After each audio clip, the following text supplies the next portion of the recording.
On a typical day, Park Sooho was out for a walk and contemplating what present to buy for his brother. Suddenly, an object fell from the sky and caused an explosion, causing widespread panic in the area. As he tried to flee, multiple beams of light descended upon the city, destroying buildings and injuring many people. Sooho ran in the opposite direction, narrowly avoiding being hit by a truck. However, a mysterious portal suddenly opened and sucked him in. Upon waking up, Park Sooho found himself in a forest with two moons and flying creatures in the sky. He was shocked and confused by the strange surroundings. Suddenly, he witnessed a giant bear being killed by a pack of wolves. He tells his story while the doctor listens to him and asked him how did he come back alive from there. He hid behind some rocks but noticed a wolf pup behind him.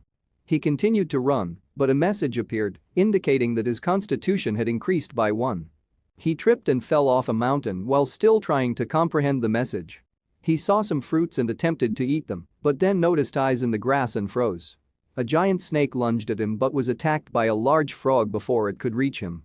After this, Park Sooho lost consciousness. On the 67th day of being stranded, he was sitting high up in the trees trying to evade the wolves that were waiting for him below, and he was looking for a safer place to stay. After being stranded for 1 year, he was picking a giant banana, and as he ate it, he noticed a wolf pup that had been following him. Suddenly, a giant gorilla attacked him from above. He managed to dodge the attack, but the gorilla fell from the tree, and unfortunately, the pup was injured in the fall. The gorilla then turned its attention to the pup. Sooho jumped on the gorilla's head and stabbed it in the eyes. The gorilla threw him off, injuring him severely.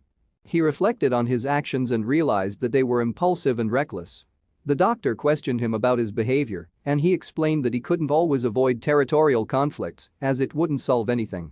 He acknowledged that there is a leader or ruler in every situation and that he couldn't avoid conflict forever. The gorilla charged at him, but the wolves came to his defense and attacked the gorilla. Sooho lost consciousness, thinking he was going to die, but the wolves didn't harm him. He surmised that the wolves must have thought that he had saved the pup. It turned out that the pup was the son of the Wolf King, the leader of the Crimson Wolves. In the second year of being stranded, the wolves had accepted him into their pack. As 31st year passed, he was fighting giant snakes with the wolves, and he still hasn't seen any signs of civilization. He considered the wolves as family, as they fight for territory and survival together. After 120 years of being stranded, Park Sooho believed that he was the only human on the planet. He had been constantly fighting for survival and had made and lost friends over time. He had lost track of how much time had passed. The doctor asked him how he was able to return to Earth. He explained that during a war with the gorilla race, a portal opened. Meanwhile, a group of people were investigating an area as their equipment had malfunctioned when suddenly a red portal opened. They panicked and ran away, not knowing what was coming out of it. The two people were terrified, but the woman among them was already preparing for a fight and ordered them to flee. She was ready to attack whatever emerged from the portal, but when she saw a man coming out of it, she froze upon seeing his eyes. The man shouted as he emerged. As Park Sooho emerged from the portal, he fell unconscious. The group was confused, and the woman among them wondered what pressure she had felt. She realized that she had never experienced anything like it, even when fighting monsters in high-tier dungeons. The group reported the incident as a returner coming back and called for an ambulance. The doctor finished the interview with Sooho and thanked him for his story. The doctor informed Sooho that his story will be shared with the Awakener Bureau and he will be discharged in a few days. Sooho thanked the doctor for listening as it was his first conversation with another human in 1,000 years. The doctor replied that they should be thanking him as he shared a valuable story with them. The doctor found Sooho's story to be quite interesting. At the Awakener Bureau, the woman questioned whether the information on Sooho was accurate as he was ranked as an F, equivalent to an average person. She was curious as to how Sooho went through the portal and was still unsure if he truly was an F rank. The man speculated that perhaps Sooho had simply gotten lucky and come across a return stone. They received the report from the doctor and passed it on to the woman. The report indicated that Sooho had PTSD, which was common among returners, and that he behaved like a wolf. The woman volunteered to personally deliver the documents to Sooho as she wanted to verify something. At the hospital, Sooho realized that 2 weeks had passed since he returned and everything felt unfamiliar. He wasn't sure what to do. A nurse came in and gave him his meal. A woman named Choi Soo-young from the Awakener Bureau entered the room and saw Sooho eating like an animal. She introduced herself and mentioned that she was the first person he saw when he returned. Sooyoung initially thought Sooho looked like a predator when he came out of the portal, but now she thought she must have been mistaken. Sooho asked Choi Sooyoung about the Awakener Bureau. She explained that it's a government organization that helps returners adjust to society and gave him a list to sign. He was surprised when he saw a pen and smelled it, but she scolded him for drawing on the paper. She thought he was an idiot. She asked him what he had learned during his time away, like magic or martial arts, but he told her that he had just lived in a forest. She sighed as she thought he had just spent all 10 years running to survive. She believed that for a true returner, they needed to kill monsters and steal their energy. She thought Sooho had just gotten lucky by finding a return stone in a peaceful dimension. Sooho clarified that it wasn't 10 years, but rather that he had been in the jungle for 1,000 years. Sooyoung was annoyed and told him that he went in 2015 and returned in 2025. Sooho was shocked by this information. She gave him his Awakener's card and told him that his bill would be paid and to read his documents. She also instructed him to return to his family after he had recovered and then left. He was shocked when he saw his family are still alive. Sooho accepted that all of his friends and family had already passed away after 1,000 years had passed, and that upon his return to Earth, he had also lost the forest family he spent 1,000 years with. Sooho discovered that his parents had died the same day he entered the portal, but his brother Junho was still alive. He immediately asked the doctor to help him leave the hospital because of this. The doctor rejected his request, but Sooho insisted that he wasn't asking for permission. The doctor agreed to help, but only on one condition. The doctor arranged for a taxi to take Sooho and gave the driver instructions. The nurse asked the doctor why he was helping Sooho, and the doctor replied that he wanted to hear more of Sooho's story and also wanted someone to fix the door handle that was mangled. The nurse was confused about how the handle had been damaged. The doctor realized that it had been a while since he had met an irregular person like Sooho. Sooho saw a broadcast of two Awakeners fighting on television. The driver exclaimed that if he were an Awakener, he would quit and make money hunting in the fields. Sooho asked about the hunting grounds in Seoul. The driver explained that 10 years ago, doors to other worlds opened around the world. It was called the Day of the Great Disaster. On a fateful day, Earth became connected to numerous other realms and was overrun by monstrous creatures, resulting in a loss of 10% of the global population. The military was unable to effectively combat the invaders. People who disappeared during the disasters are called Awakeners. They were given mercenary licenses, giving them permission to hunt monsters. The Awakeners formed guilds and make money by hunting fields or dungeons. Sooho inquired about becoming a mercenary, to which the driver responded that he would have to first awaken and then pass the mercenary examination at the Awakener Bureau. Sooho found the process to be too complex. Upon arriving at the designated location, as indicated by the driver, Sooho made his way to the building. An elderly woman questioned him about his identity, to which he replied that he was searching for someone named Junho. The woman informed him that no one by that name resided there and chased him away. He later learned that they had mistaken him for a loan shark and that his brother was heavily in debt. Sooho observed the numerous letters demanding payment and walked away, reflecting on how in harsh wild environments, strength is the law, while in civilized society, money holds power. Sooho attempted to submit a mercenary application but was denied due to not meeting the necessary qualifications. The staff informed him that he was lacking 4 Awakener points as an F rank. They suggested he attend an Awakener school or earn points through field experience and reapply later after awakening. Sooho came across an advertisement for a goblin field in Suwon and headed there. Upon approaching the gate, the guards asked for his purpose. He responded that he was there to hunt. The guards then asked for his mercenary license, but Sooho did not have one and was told that civilians are not permitted in the field. Suddenly, a car came out of nowhere and crashed because a goblin was attacking the passengers. The guards responded quickly and surrounded the vehicle. The goblin came out and the guards fired, killing it. They searched for Sooho but thought he got scared and ran away. Sooho entered the hunting ground and felt a sense of familiarity. He observed the area and wondered if all cities other than Seoul had been turned into ruins. As darkness arrived, he decided it was time to hunt. He felt that his body was a bit heavy as he jumped, ran, and climbed buildings. He thought it was an effect of returning and that he was weaker now. Sooho stood on top of a building and surveyed his surroundings. He found a group of goblins surrounding a wounded white dog. The goblins were about to attack, so Sooho intervened and stopped them. He smashed the first goblin's head and multiple error messages appeared. He was confused seeing the messages as he swiped them away. The other goblins attacked at the same time, but he easily defeated them. One goblin tried to run away, but Sooho grabbed and threw it on the floor. A critical error message appeared. Then remembered that 100 years ago his body was trained to the limit and he barely got any stat increase alert. He wondered if the error was the reason his abilities weakened. A message appeared that he had gained access to the achievement shop. He thought if this was because he had awakened. Sooho looked at his points and saw that he only had 7 points and could only buy bread and water. He saw the white dog lying there wounded and dying beside her pup. He approached it and understood that it was trying to tell him to take care of its pup. He gave the pup some food. He counted the goblins he killed and found that he got 7. He thought that he really needed a car. He buried the dog and when morning came, he decided it was time to leave. People were busy at the entrance, but they were shocked when they saw Sooho carrying the goblins he had killed. The guard was shocked as he recognized Sooho from earlier. At the office, the staff was tallying Sooho's kills and heard about the blood crystals. She explained that they came from one of the goblins and their prices depend on the amount of energy stored in the crystal. She gave him cash as he doesn't have a payout account registered and advised him to get registered. Sooho thought that it would be easy to make money once he becomes a mercenary and enters a dungeon.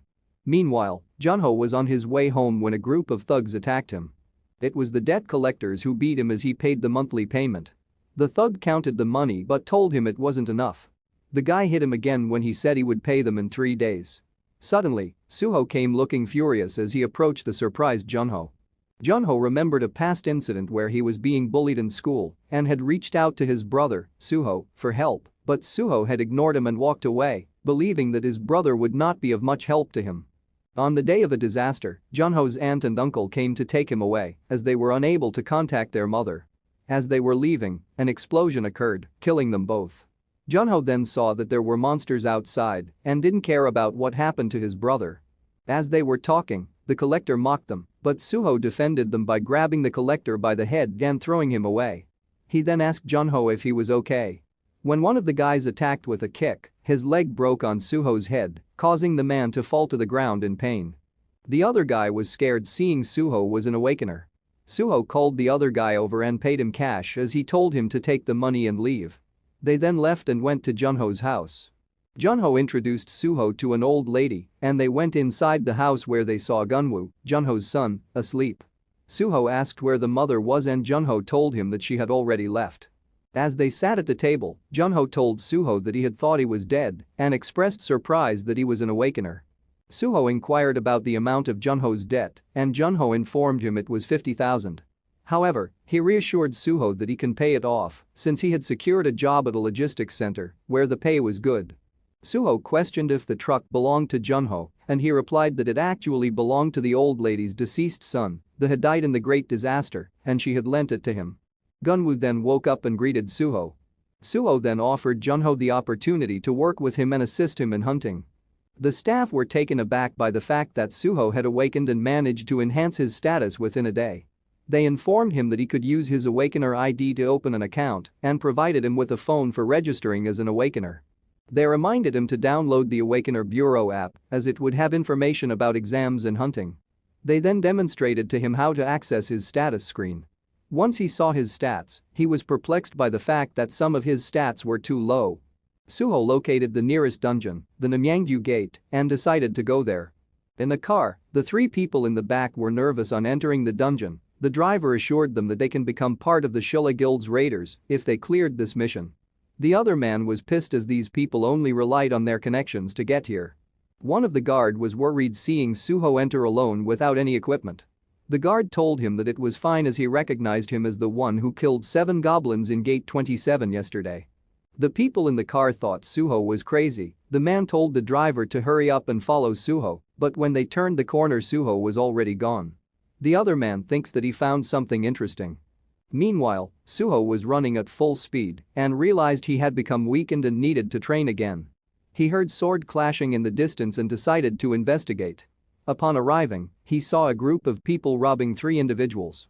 Suddenly, a large man appeared and one of the victims recognized him as Choi Gushik, a man with a high bounty on his head. Initially, Sooho was going to walk away, but upon hearing the amount of the bounty, he changed his mind. The three individuals were terrified as Choi Gushik charged at them, but then Sooho appeared, surprising everyone. Sooho approached Gushik and told him he needed money. Gushik laughed and used his skill on Sooho, rendering him unable to move. Gushik explained that by looking into his eyes for 5 seconds, he was able to paralyze him and then ordered his men to take care of Sooho. Despite being paralyzed, Sooho weakly punched Gushik, wondering if it was magic and finding it intriguing. Gushik used another skill called Bind to stop Sooho's attack, then pulled out a knife with the intention of attacking. But Sooho kneed him in the face and asked if he had anything better. Gushik attempted to use Bind again, but Sooho punched him in the face and delivered multiple punches to his body before throwing him through a building, finding it uninteresting. Sooho asked Gushik's men if they wanted to fight, but they surrendered.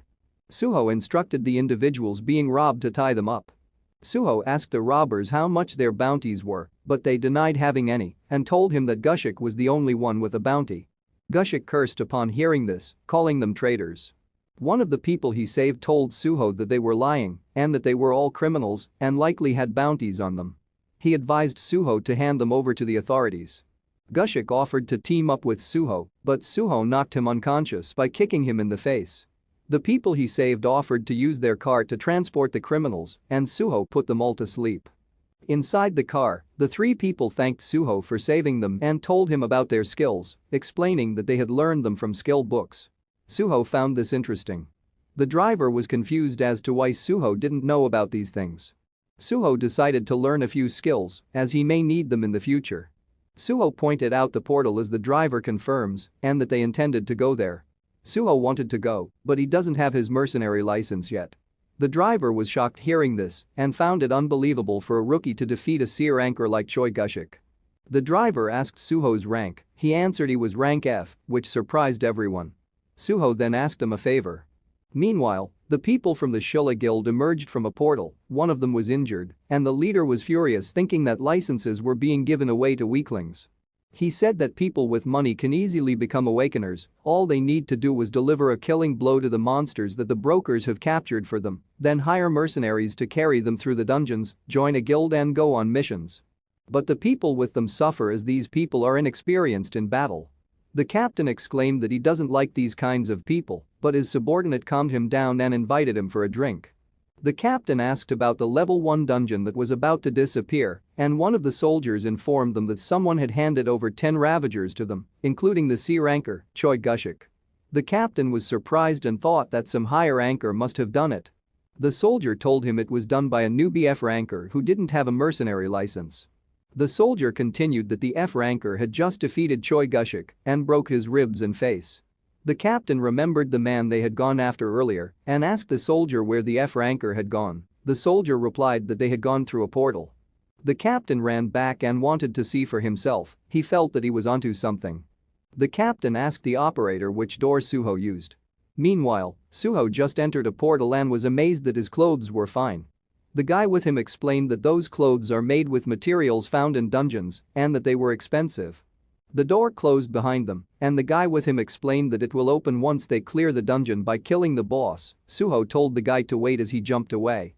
The guy was stunned seeing Sooho's strength and thought he might set a record for clearing the dungeon, but then he remembered that Sooho doesn't have a search skill and worried that he wouldn't be able to find the door location, resulting in them being trapped inside as he chased after him. Sooho attacked a group of goblins and took away the blood crystals and made raising his level a priority. The guy saw the bodies of the goblins and was surprised he used track to find Sooho.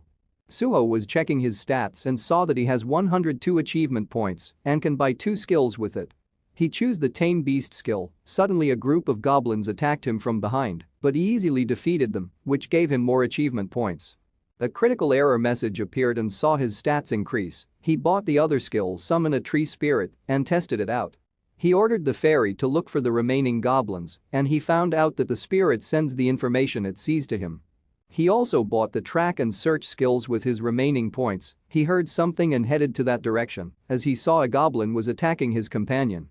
The guy asked for his help as Sooho jumped in pushing the goblin back.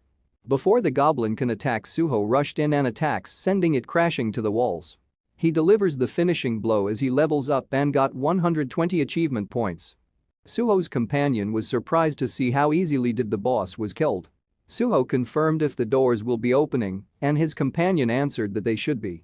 They exited the dungeon as the guards called Captain Kang after seeing them. His companion thanked him and left. After changing his clothes, Captain Kang greeted and introduced himself as captain of the 27th Combat Team from the Shilla Guild. The captain invited Sooho to join their guild and promised the best environment for his growth. Sooho immediately rejected him. The captain thought that Sooho just wanted to increase the offer. He tried to convince Sooho with another offer. Sooho stopped by saying that he doesn't like working under someone. At home, Sooho gave Junho money to pay off his debt and told him to settle it so they could eat later. Junho was grateful and tearfully thanked Sooho before leaving. Meanwhile, Sooho noticed that he could name the pup and he chose the name Baekdu. Then he looked at the pup's stats. After some time, Junho came home and Sooho and Gunwoo welcomed him, but they were shocked to see that Junho was injured and covered in blood. He collapsed to the ground and they ran to him in concern. In the loan shark's office, they were discussing something when they heard a commotion outside. Suddenly, the door opened and one of the men tried to speak, but he was pulled away. The thugs tried to investigate what was happening, but they were stopped when one of their members was thrown at them. Sooho then entered, carrying a closet and threw it at the thugs, injuring everyone. The boss was terrified as Sooho kicked over his table, crushing him. Sooho asked if he was Kim Jing-soo, and Jing-soo confirmed it. Sooho then laid an envelope on the table and told Jing-soo that he would pay off Junho's debt. Jing-soo tried to threaten Sooho, but he was slapped multiple times by Sooho while being told why they had to beat up Junho and that they just needed to take the money. The boss begged for mercy and Sooho asked him if he would settle the debt or be slapped to death. The boss chose to settle and the group knelt in front of Sooho, announcing that Junho's debt was now cleared. Sooho told them that he didn't want to see them again. After Sooho left, the boss was furious and began planning his revenge. Sooho visited Junho at the hospital and found he was recovering well. Junho reminded him about his mercenary exam tomorrow and told him that it will be nice if he passed and joined a big guild. Sooho thought it was impossible to work under someone as he was the king of the forest. Sooho told him that he will be making his own guild. At the Awakener's bureau, Sooyoung was getting scolded by her superior for not performing her job properly. She was then assigned to be one of the supervisors of the mercenary exam and was told not to reject everyone as she left the room in anger. At the exam location, one guy was streaming while he waited for the exams to start. Then the guy noticed Sooho standing beside him and Sooho asked who he was talking to earlier. The guy was annoyed, but Sooho found him funny. The head supervisor greeted everyone and introduced himself and the 21 supervisors. Every examinee was hoping to be assigned to a good supervisor, with many specifically hoping to avoid the one known as the witch, who had failed half of the applicants assigned to her. The examinees were assigned to supervisors based on the number given to them and were told to line up in front of their designated supervisor. The guy earlier named Han Ding-soo and Park Sooho were both assigned to supervisor number 15. Sooho was surprised when he saw that Sooyoung was their supervisor, as she also noticed him. After, they were told to go to their waiting room.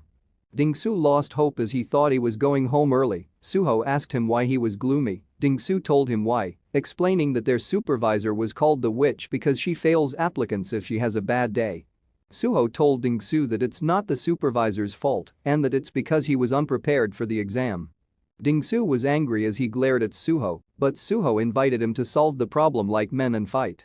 Ding-soo stood up and told Sooho to follow him. Meanwhile, Ding-soo and Sooho were in a ring while the other examinees watched. Ding-soo showed off his boxing abilities with the intention of teaching Sooho a lesson. However, Sooho found it amusing. Ding-soo attempted to attack but was stopped by Sooyoung's arrival. She instructed everyone to return to the waiting room. Ding-soo attempted to explain himself, but she silenced him and stated that she only needed one person to take the blame and that it would be the loser. She encouraged them to fight. Ding-soo asked Sooho not to hold a grudge against him, but Sooho apologized for what was about to transpire. Ding-soo attacked, but Sooho countered and knocked him out. Sooyoung was shocked and had thought that Sooho was the source of her discomfort since she saw him come out of the portal. Sooho interrupted her thoughts and asked if she also wanted to fight him, but only under the condition that if he won, she wouldn't disqualify Ding-soo. Sooyoung thought Sooho was insane and entered the ring. She asked if he was an irregular, but Sooho was confused by the term. She promised to explain it to him if he survived the fight. She swung a punch at Sooho, but he dodged and blocked her next attacks. As they continued to fight, she told Sooho that if he won, she would grant him one wish in addition to his original request. She threw a kick and suspected that Sooho was keeping something hidden. Sooho was impressed with her strength and praised it. She continued to attack, but Sooho was able to dodge them. She then began throwing punches and kicks, which Sooho countered with a punch. However, she used a shield to block it, but the shield shattered and pushed her back. Sooho charged at her, enjoying the fight. She believed that Sooho was an irregular, and when he was close to her, she raised her hand and surrendered. Sooho was confused, but she explained that the space was too small for her to use her full abilities and suggested they continue the fight at another time. She asked him what he wanted. Sooho inquired if there were many strong women like her on Earth. She replied that there were not many. He then suggested that they make babies together. She slapped him in response and left, calling him crazy.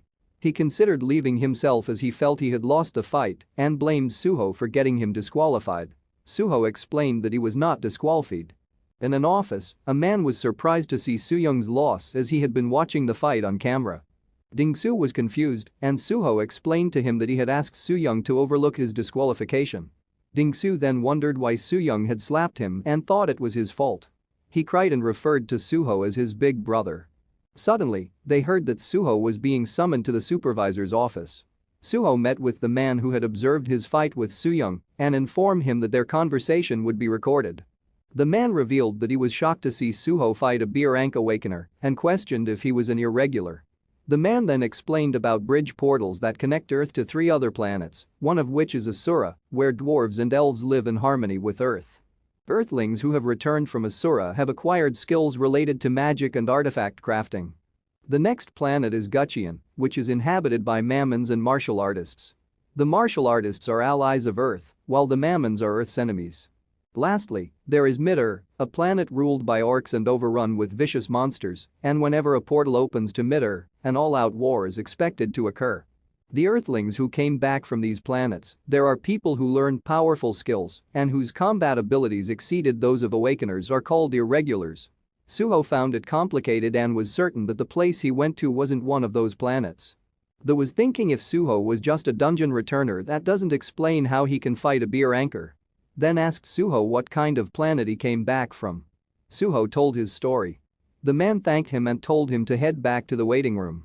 After Sooho left the office, the man was surprised by Sooho's story and called in a soldier to take over as supervisor number 15 and ordered him to monitor Sooho and provide a detailed report after the exam was over. In the exams, Ding-soo passed the 100-meter dash and Sooho came in next, surprising everyone with his speed. The major received a call with Sooho's exam results and sent a video to Kim Mizo of the Returner Bureau, instructing her to watch it immediately. Kim Mizo's assistant informed her that the major was able to detect lies and that the interview Sooho had with the doctor was true. She realized that Sooho came from a 4th planet and ordered for the reporters to be removed from the training grounds, but it was too late as the assistant had already seen an article about Sooho. She ordered for it to be taken down as well. Kim Mizo was contemplating that Sooho was able to maintain his physical condition after passing through the portal without protective gear and was given an F rank due to a lack of dimensional energy. She also considered that if Sooho was truly from a 4th planet, Korea might gain an advantage in the development of the unknown 4th planet. Meanwhile, the reporters were being prevented from contacting Sooho. As they were eating, Ding-soo observed Sooho and realized that he was on a different level and believed that Sooho would become popular. In the waiting room, only 2 of them were left, and Ding-soo assumed that only 2 of them had passed the exam and worried that they would be in trouble for the next exam, which would involve raiding dungeons and would require more members. Sooho reassured him and told him not to worry. Ding-soo was thinking that if Sooho performed well on the raid, top guilds would be interested in recruiting him. Sooho then invited Ding-soo to join his clan as he didn't plan on joining a guild. Ding-soo had an idea that if he made a video documenting the founding of a clan and going on raids, it would be a big opportunity for him. Ding-soo agreed while he cried and told Sooho that they need 3 people to form a clan. A monk suddenly enters the room and introduced himself as Myeongjin. They heard an announcement telling the applicants to change to their battle suits and assemble in the briefing room in 30 minutes. The monk told them that examiners occasionally hold dungeon raids at night without notice. Ding-soo exclaimed and found it insane. The group was given information about the dungeon they were going to raid and found out it was under the protection of the Phoenix Guild. Sooho asked for clarification on what under protection meant. Dingsu was surprised Sooho didn't know and explained that portals to other dimensions were appearing all over the city and the government was struggling to deal with them. The government had hired groups, called guilds, to manage and protect different areas of the city and gave them the authority to process the dimensional energy from the dungeons they controlled. Sooho understood and realized he had only wanted to create his own clan because he missed hunting with his old pack. He was happy to be able to have a place of his own while doing it. Dingsu added that it's beneficial to own a dungeon as you don't have to pay to use it. Sooho informed the group that their ultimate goal was to form a guild, but Dingsu interjected by saying that they first needed to pass the mercenary exam. The dungeon they were about to raid had only 15 days left before it broke, and it was a labyrinth-type dungeon with the lowest difficulty and fewest monsters among all dungeons. Dingsu expressed concern that they could get lost in the labyrinth, but Sooho reassured him that he had search skills. Dingsu inquired about the monk's abilities, and the monk remembered his past experience that with his skill, monsters of all types came to the temple. One of the monks had warned him to stop and advised him to take the priest and evacuate, but it was too late as a monster had already ambushed from behind.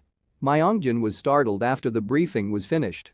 On their way to the portal, the supervisor instructed them to ignore him and continue with their mission once they entered, and reminded them that even if they successfully cleared the dungeon, their individual scores could still fail.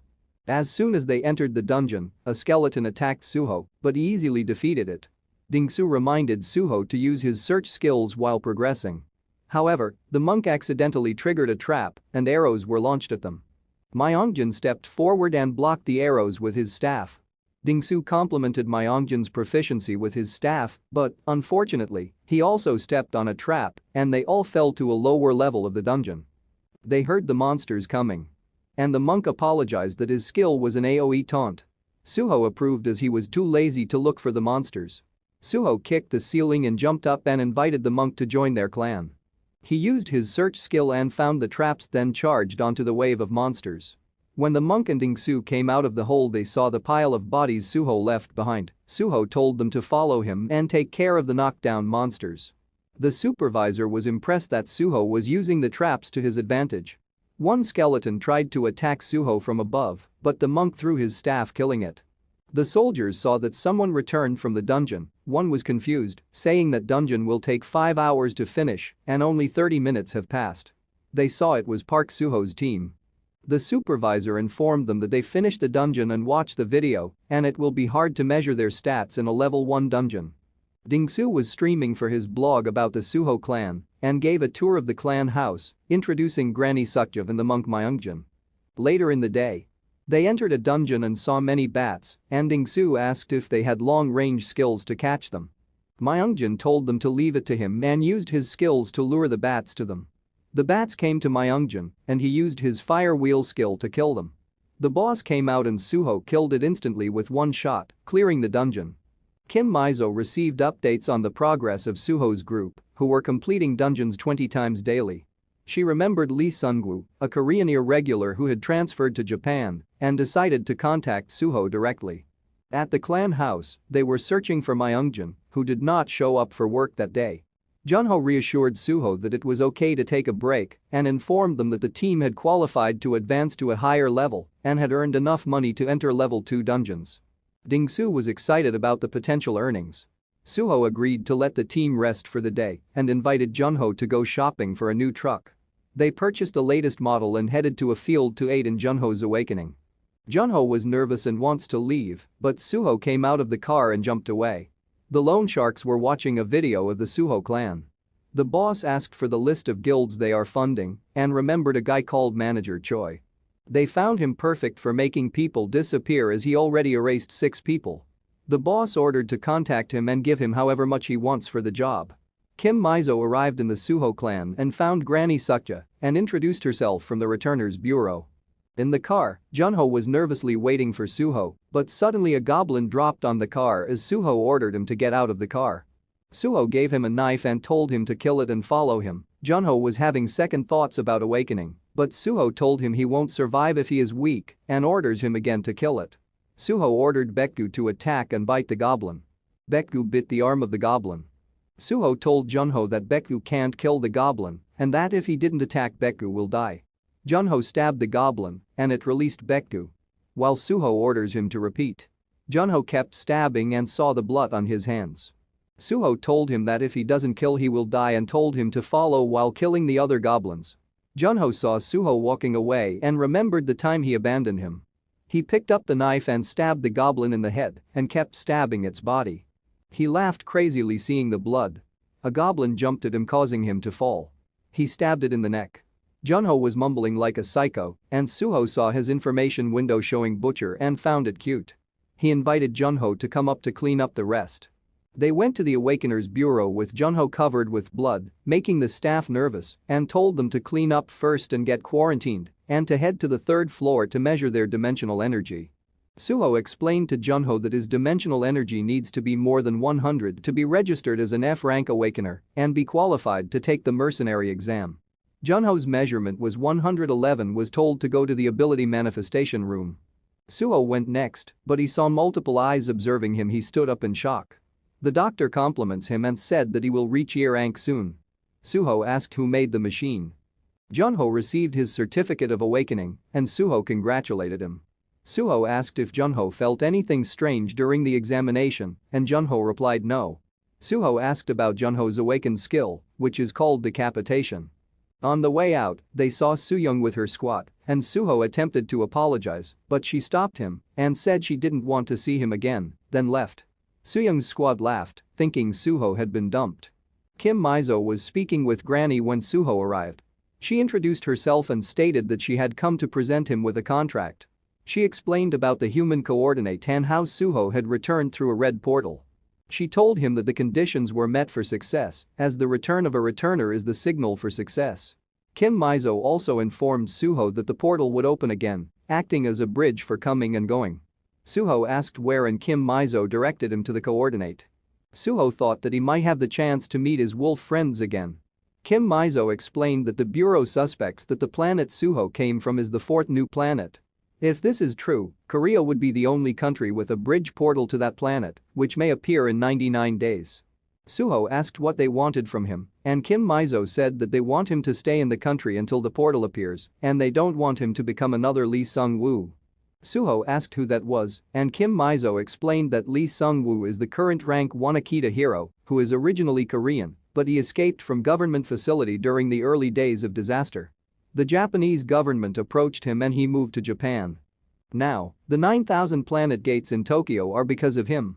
She also mentioned that if the portal opens while he is abroad, it would cause a significant loss for Korea. Sooho understands the situation and asked what he will get in return. Kim Mizo replied by asking what he wants. Sooho stated that he wants the promotion of the Sooho Guild and exclusive territory for the guild. Ding-soo, who was listening, was shocked. Kim Mizo asked if he has any more requests and asked him to write them in detail. Sooho asked how to know if a portal is about to open, and she replied that they will dispatch an agent of the bureau, a specialized agent in dimensional energy cracks. Meanwhile, Sooyoung is angry as she remembers Sooho's face while kicking and punching the heavy bag, while saying she should have sent Sooho to jail for harassment. Kim Mizo arrived and told her to go on a dispatch. Sooyoung was unhappy when she was assigned her mission and expressed her frustration to Mizo. Mizo explained that they cannot allow a portal to open in a populated area and instructed Sooyoung to take Sooho and leave the area immediately if she detects any signs of a dimensional crack. And to stay close to him at all times. Ding-soo was pleased as their guild passed the evaluation and was now able to enter level 2 dungeons. Junho suggested that it would be best to continue focusing on level 1 dungeons as they were still short on personnel. Sooho decided to earn money by completing the level 1 dungeon and leveling up through skill books. Myungjin arrived and they set off for the dungeon together. At the entrance, they ran into Jeshik, who was on a different team. Sooho asked why, but Jeshik didn't respond and instead told them he had to go, saying goodbye before rejoining his party. As Sooho and his team entered the dungeon, a man observed them from a distance. Jeshik felt uneasy as he couldn't bring himself to tell Sooho that his clan had been disbanded and that 2 of his clanmates had left under the guise of needing medical treatment. The collapse of a clan is common when its core members are gone. Level 0 clans are often formed and dissolved easily, and the high stress levels caused by the work environment often led members to quit working as mercenaries. Meanwhile, Sooyoung was on her way to Sooho's group after receiving the location from Mizo. Inside the dungeon, Myungjin used his new skill, Dragon Charge, to kill multiple monsters, while Junho was causing a massacre among the monsters. Dingsu warned Junho about a monster attacking him from behind, which Junho easily killed while smiling. Sooho was pleased with how well his group was performing. On Jeshik's side, his team was in a state of panic and had accidentally injured him with a skill. Jeshik watched as his team was being eaten by monsters, feeling envious of Sooho's group and believing they would not let him join their team. After exiting the dungeon, Sooho's team was greeted by a man named Myungwoo, who introduced himself as a member of the BDG guild. Dingsu was surprised because it was a level 5 guild in Area 4 and the owner of the portal they had just completed. The guild was ranked 20th in the country. Myungwoo told them that they were in the same area and offered them a small gift, which was a free entrance to one of their level 2 dungeons. Dingsu was happy, as it would have cost them a lot of money to enter a level 2 dungeon. Junho was hesitant and suggested that they should prepare first before going to a level 2 dungeon. Myungwoo reassured them that they would provide them with strategy notes and equipment as a gift. Sooho told his group to go to the level 1 dungeon to improve their teamwork and that he would go to the level 2 dungeon alone for efficiency. Myungwoo smiled upon hearing this and the group agreed. Before Sooho entered the level 2 dungeon, he offered Myungwoo a drink when he came out. Myungwoo agreed and urged Sooho to hurry. After Sooho entered the dungeon, Sooyoung arrived and asked Myungwoo where Sooho was. She then quickly ran towards the portal and entered it. Inside the dungeon, Sooho was surveying the area when Sooyoung appeared and told him not to look as her clothes were destroyed by the portal. She used her bracelet to summon a new outfit but noticed Sooho watching her. She called him a pervert, but Sooho reminded her that she had also seen him naked when he came out of the portal, making them even. Sooho then asked why she was there. She replied that she had been sent as his guardian. Sooho was surprised, thinking they would send a more competent person. She insisted that she was capable and that her mission was to evaluate Sooho's skills. Sooho told her not to interfere with his targets as an orc appeared behind him. She recognized it as an orc warrior and thought it was the dungeon boss, but Sooho told her that 4 bosses were approaching them. She was skeptical because they were in a level 2 dungeon. Sooho explained that this was not a level 2 dungeon based on what he felt upon entering the portal and questioned her capabilities. She made an excuse as Sooho charged towards the enemy, warning her not to touch his prey. Sooho knocked down the orc and grabbed its axe, delivering the killing blow. Another orc appeared and Sooho threw the axe, hitting it in the head and killing it instantly. One of the orcs was unaware as Sooho dropped down on it. Outside, Myungwoo was requesting payment and expressing doubt that Sooho would be able to come out of the dungeon alive. Meanwhile, Sooho killed an orc by crushing its head, saying that it didn't matter what level the dungeon was, he would just have to kill them all as another orc charged towards him. Sooho evaded the orc's attack and delivered a kick to its head, sending it flying. He received achievement points and handed his bag to Sooyoung, telling her to help him collect the blood crystals from the orcs. She thought that Sooho had only F-rank experience, but she observed no hesitation in his hunting routine and thought he was a psychopath. She reminded him that even though he killed 4 boss-ranked monsters, the gate did not appear and there were only stones inside the bag. She explained that this was a level 4 dungeon and it would be difficult for them to leave even if they worked together.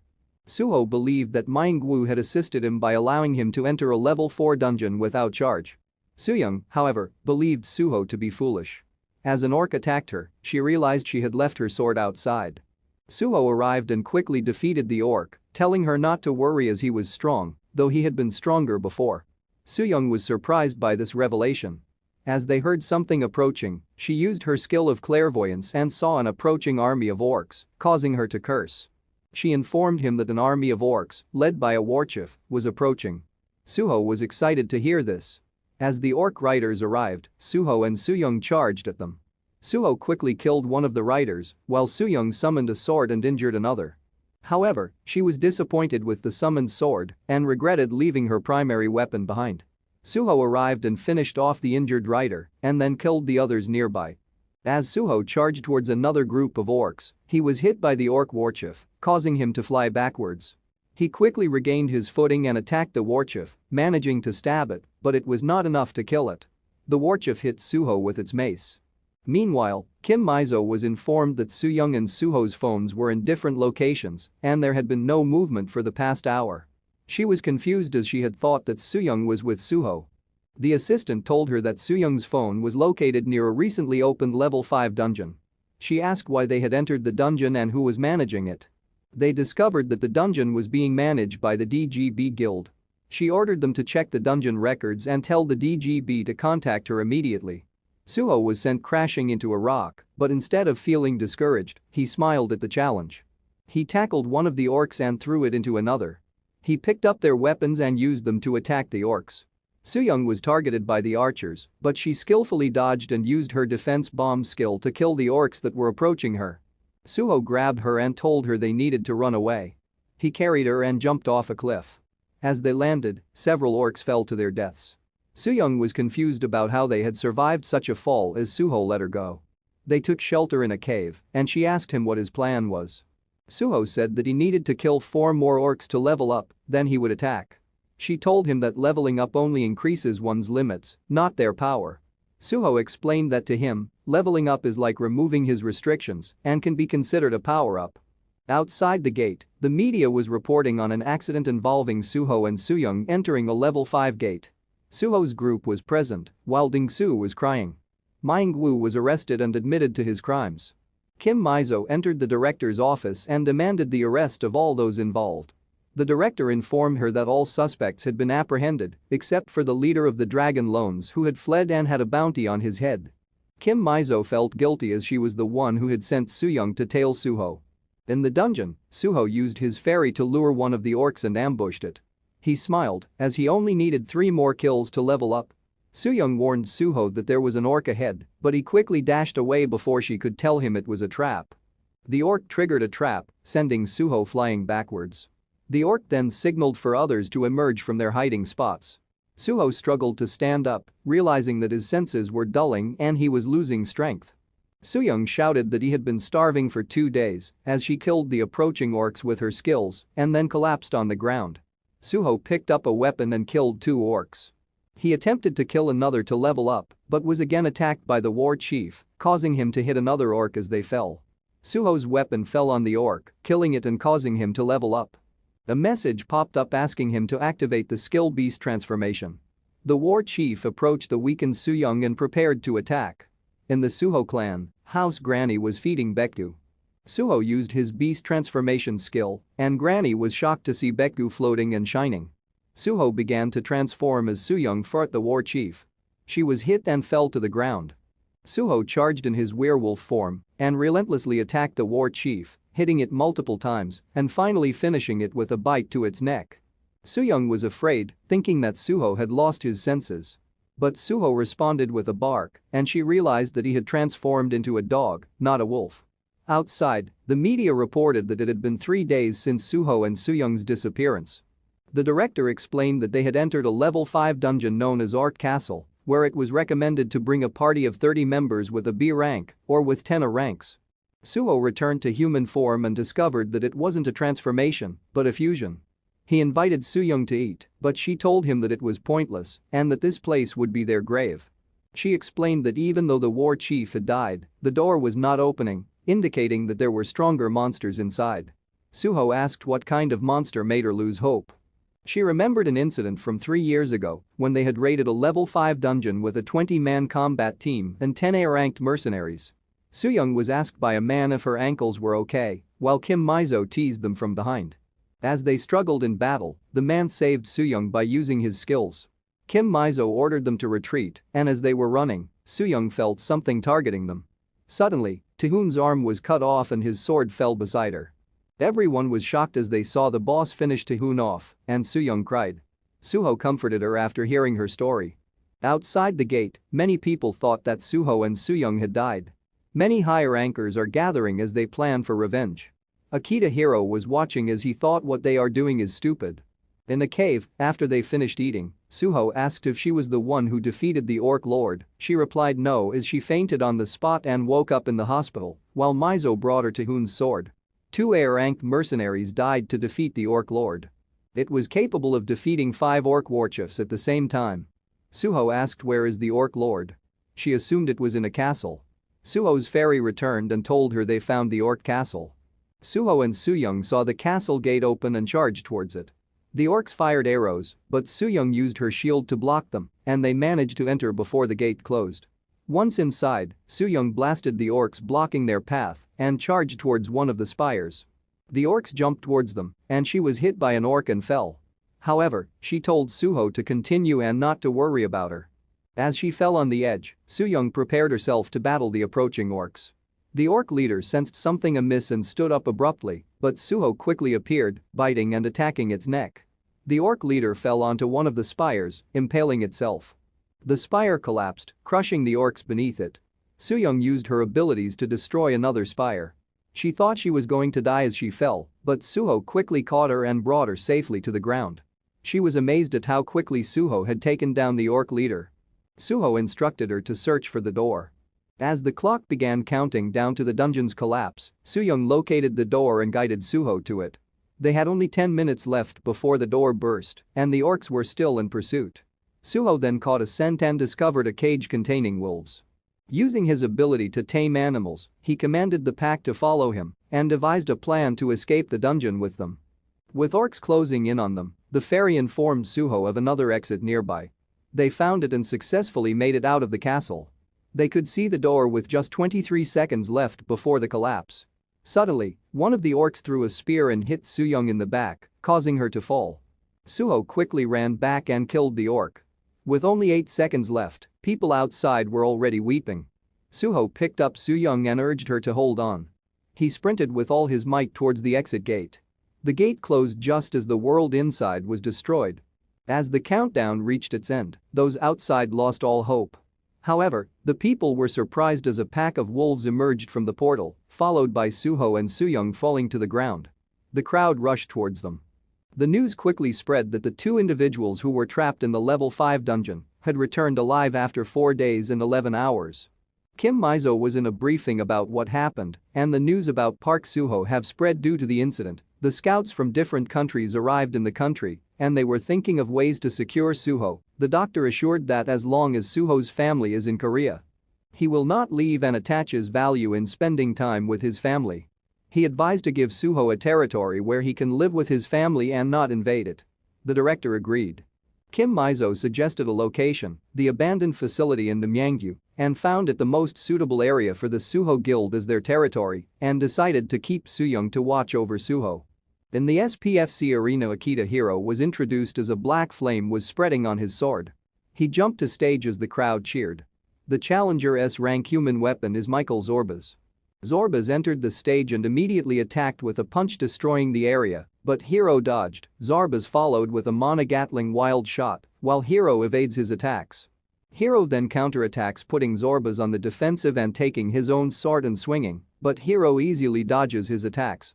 Hero attacked Zorbas multiple times, but Zorbas didn't notice it. Zorbas then caught Hero with his chains. Binding him, Zorbas tried to attack, but Hero told him that he was already dead. Zorbas suddenly fall down, blood pouring everywhere. The medics came in but failed to rescue Zorbas. A woman welcomed Hero into his office, and he explained that Zorbas will be one of the 7 villains in the future, which is why he killed him. She then informed him about the person that got trapped in a level 5 dungeon had succeeded in getting out, and that he may be the second coming of Lee Sung-woo in Korea. Even the Department of Defense is interested in him. Hero was curious and asked who was it. She replied that it was Park Sooho. Hero can't remember him.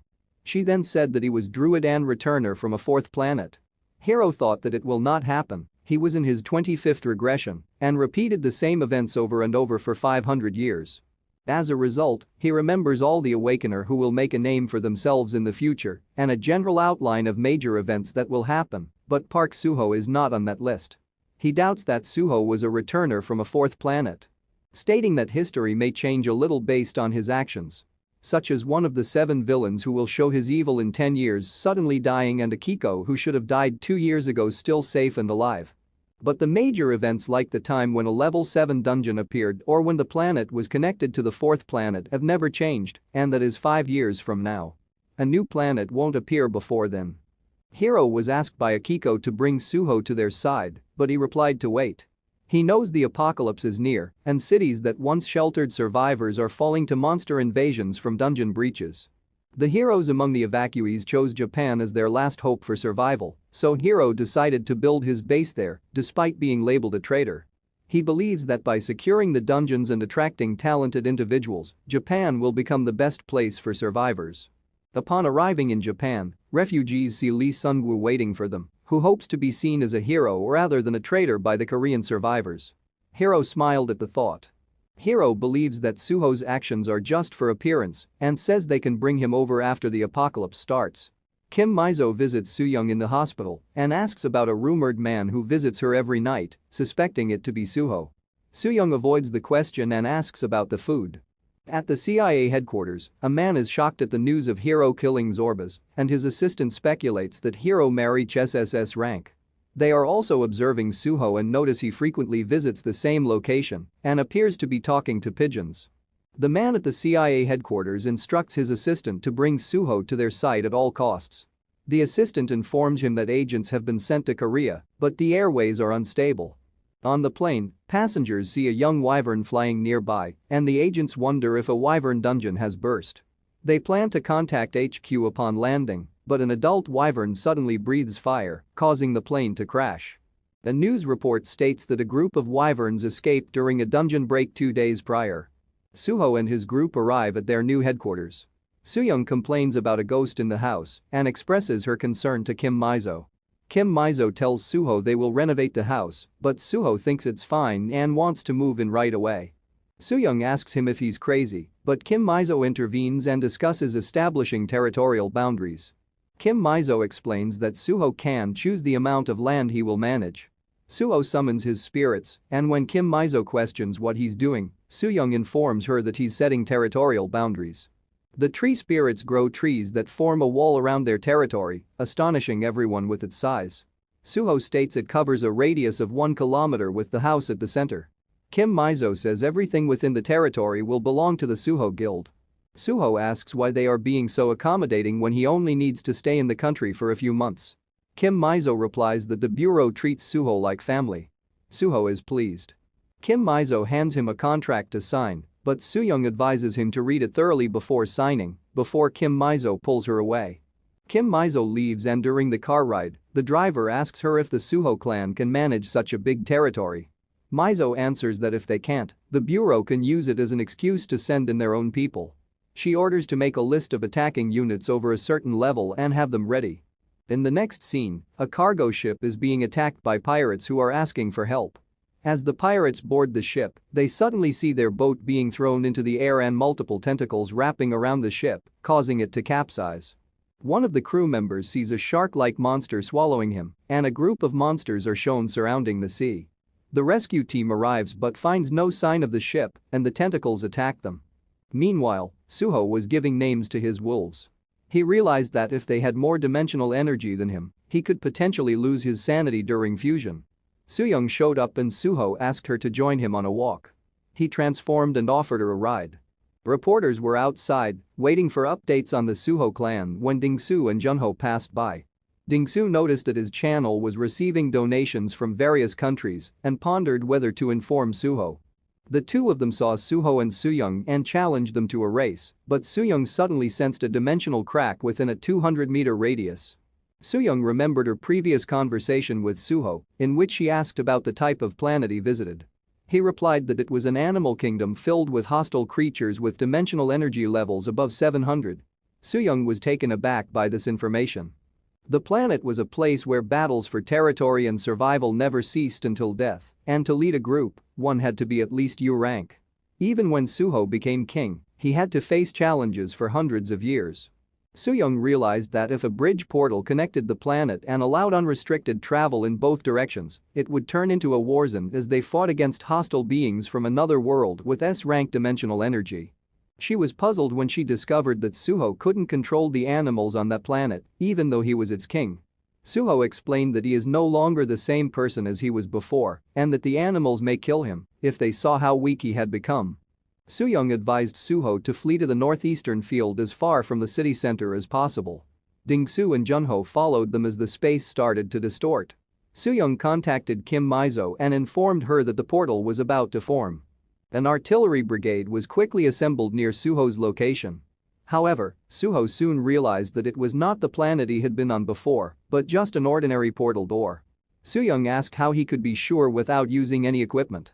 Sooho explained that he was certain as it felt different from the portal he had previously passed through. Sooyoung remembered that the dimensional energy of the teleportation portal Sooho went through was higher than that of a portal bridge.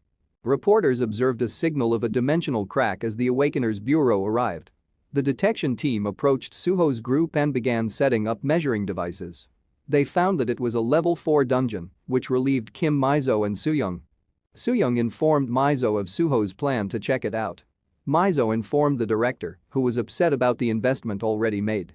Mizo suggested sending a detection team member with video memory to accompany them to determine if the dungeon is where Sooho is from. The director believes that if a dungeon portal appears near someone who has just returned, then they are a dungeon returner. Mizo argues that Sooho being an irregular is valuable in itself. The detection team discovered that the dungeon would collapse in 50 days, and Sooyoung advised Mizo to recall the military unit. Sooho was intrigued by the measuring device and found out it was costly, but the bureau offered to permanently lend it to them as a gift. Sooho wondered why they were giving him such valuable items and was reassured that even though he was not a returner from another planet, the Korean bureau would never treat him unfairly. The bureau acknowledged that many nations are reaching out to Sooho and reminded him that they consider him part of their family.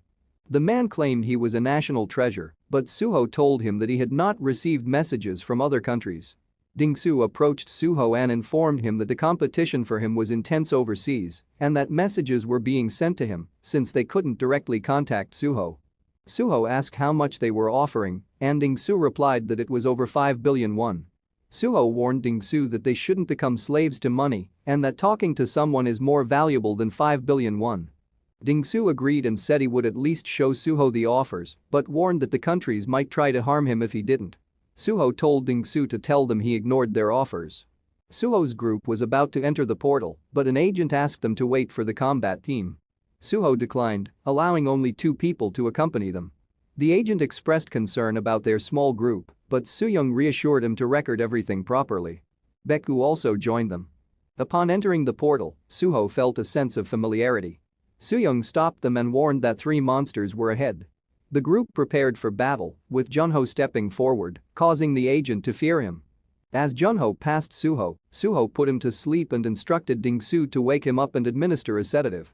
Sooyoung explained to the agent that Junho has an illness that causes him to go insane every time he wields a blade. Sooho commanded everyone to stand back as the lizardman appeared and everyone prepared themselves. Sooho attacked, and the agent began recording. He swiftly defeated the 2 lizardmen with a slash and the third with a stab, leaving the agent in awe of Sooho's swift movements. Sooho tasked Junho and Dingsu to gather the loot from the corpses and warned them that he will be sending them enemies. He ordered Baekgu to bring more foes for them to face. The agent was concerned about the possibility of hundreds of enemies approaching. Junho lost control and charged towards the enemies, throwing his knife to kill one and finishing off the second. A sneaky lizard approached Junho from behind, but Dingsu shot it with his crossbow. Junho delivered the final blow, and Dingsu cheered as he reached level 9. Meanwhile, a group of reporters blocked Kim Mizo from entering the Sooho territory and asked her to confirm if the portal was a level 4. Mizo declined to answer, but the reporter correctly assumed it was and allowed her to pass. The reporters deemed it a wasted effort since Sooho was a returner from a level 4 dungeon and instructed their team to pack up. The driver asked Mizo if it was okay for her to disclose classified information. Mizo replied that Sooho was more important than the higher-ups playing with money and that if the news of Park Sooho being a dungeon returner spreads, no country would approach him anymore. A combat team was preparing to enter the portal, but they were told to stand by. Kim Mizo informed the captain that they couldn't enter until Sooho agrees to cooperate with them. The doctor was taken aback by the news of Sooho being a level 4 dungeon returnee. However, after recalling Sooho's story, he remembered the mention of a sea and noted that there should not be any in a level 4 dungeon. He speculated that a planet had disintegrated and turned into a dungeon. Meanwhile, Sooho effortlessly killed multiple lizards and instructed them to collect loot. During their walk, they spotted a glittering rock and Sooho felt a sense of familiarity. Dingsu and Junho then discovered Korean writing on the stone. While they analyzed the writing, Sooho went into a cave. Inside, they found the cave filled with Korean writing, causing everyone to be shocked.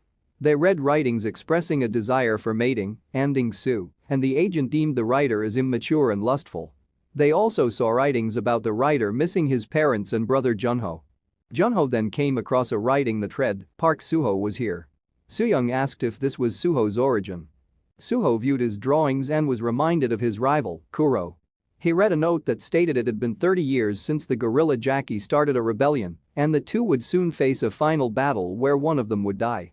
Ding-su found many incomplete knives, which were of comparable quality to an artifact.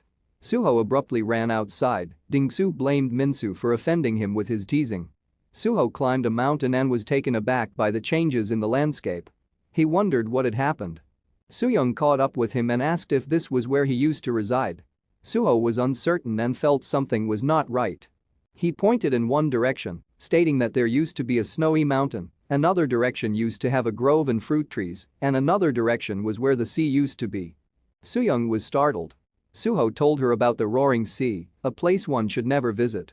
She asked if he had written the notes, to which Sooho confirmed, saying it was his way of holding on to memories of the civilized world. He had taken up writing when he arrived at the cave, where he lived while hiding from other animals. Even after he relocated, he returned often to write in his journal, so he wouldn't forget how to write. Sooyoung inquired about the presence of the lizardmen, and Sooho replied that they weren't always there. She then asked about his animal companions, and Sooho informed her that the area was controlled by leopards and they were not weak enough to leave because of the lizardmen. Sooyoung pointed to the fog and told Sooho that it marked the end of the dungeon and they couldn't progress any further. Sooho was confused by this. Suddenly, a large number of lizardmen appeared and the rest of the group joined Sooho and Sooyoung. Sooyoung was bewildered as to why the lizardmen were attacking all at once. They then spotted the Lizard King. Sooho recognized the skull the king was wearing and warned Sooyoung to stay with the others before jumping towards the enemies. Meanwhile, Granny was feeding a pigeon when it suddenly lit up, surprising her. Sooho transformed his arms into wings, dodging the king's spear and landing in front of him. He then fused with Baekgu and bit the king's neck as they both plummeted off the mountain and crashed violently to the ground. Sooho's group was shocked, but Sooyoung reassured them that he was not dead and instructed them to prepare for battle. Minsu and Junho threw rocks at the lizardman, while Ding-su shot arrows from his crossbow. Sooho overpowered the Lizard King, punched him repeatedly and removed the skull he was wearing. He then asked about the whereabouts of the leopards. The Lizard King didn't answer and weakly hit him in the head. Sooho flew into a rage and took to the air. The group continued to fight the lizardmen when they saw Sooho in the sky holding the Lizard King. He threw the king at the horde of lizardmen scaling the mountain, causing the mountain to collapse and the group to fall with the lizardmen. Sooyoung stood up and confirmed that everyone was okay, and Sooho told them the door was open. Kim Mizo and the captain were waiting outside the portal when Sooho's group emerged. The captain observed Sooho and thought he appeared weak. Mizo tried to greet Sooho, but he transformed into a pigeon and flew away.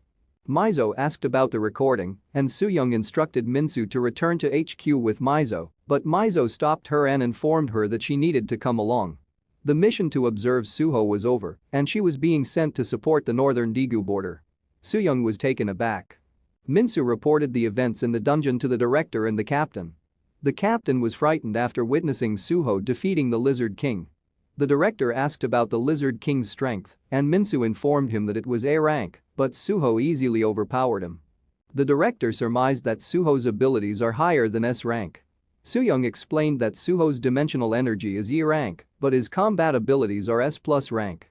When he fuses with an animal, his strength varies but is estimated to be at least SSS rank.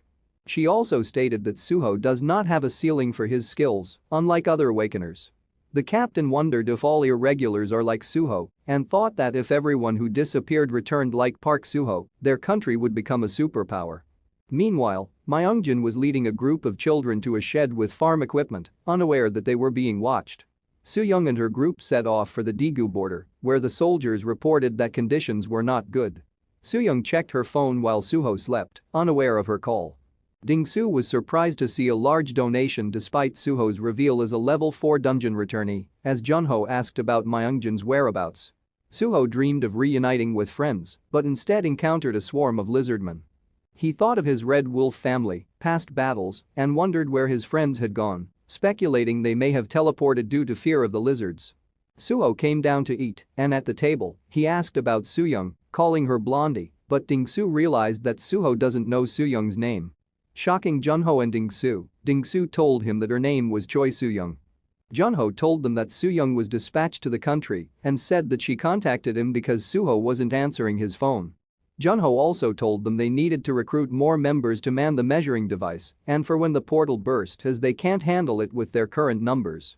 Sooho asked about Myeongjin, and Junho remembered the location of the elders and orphans in Seoul.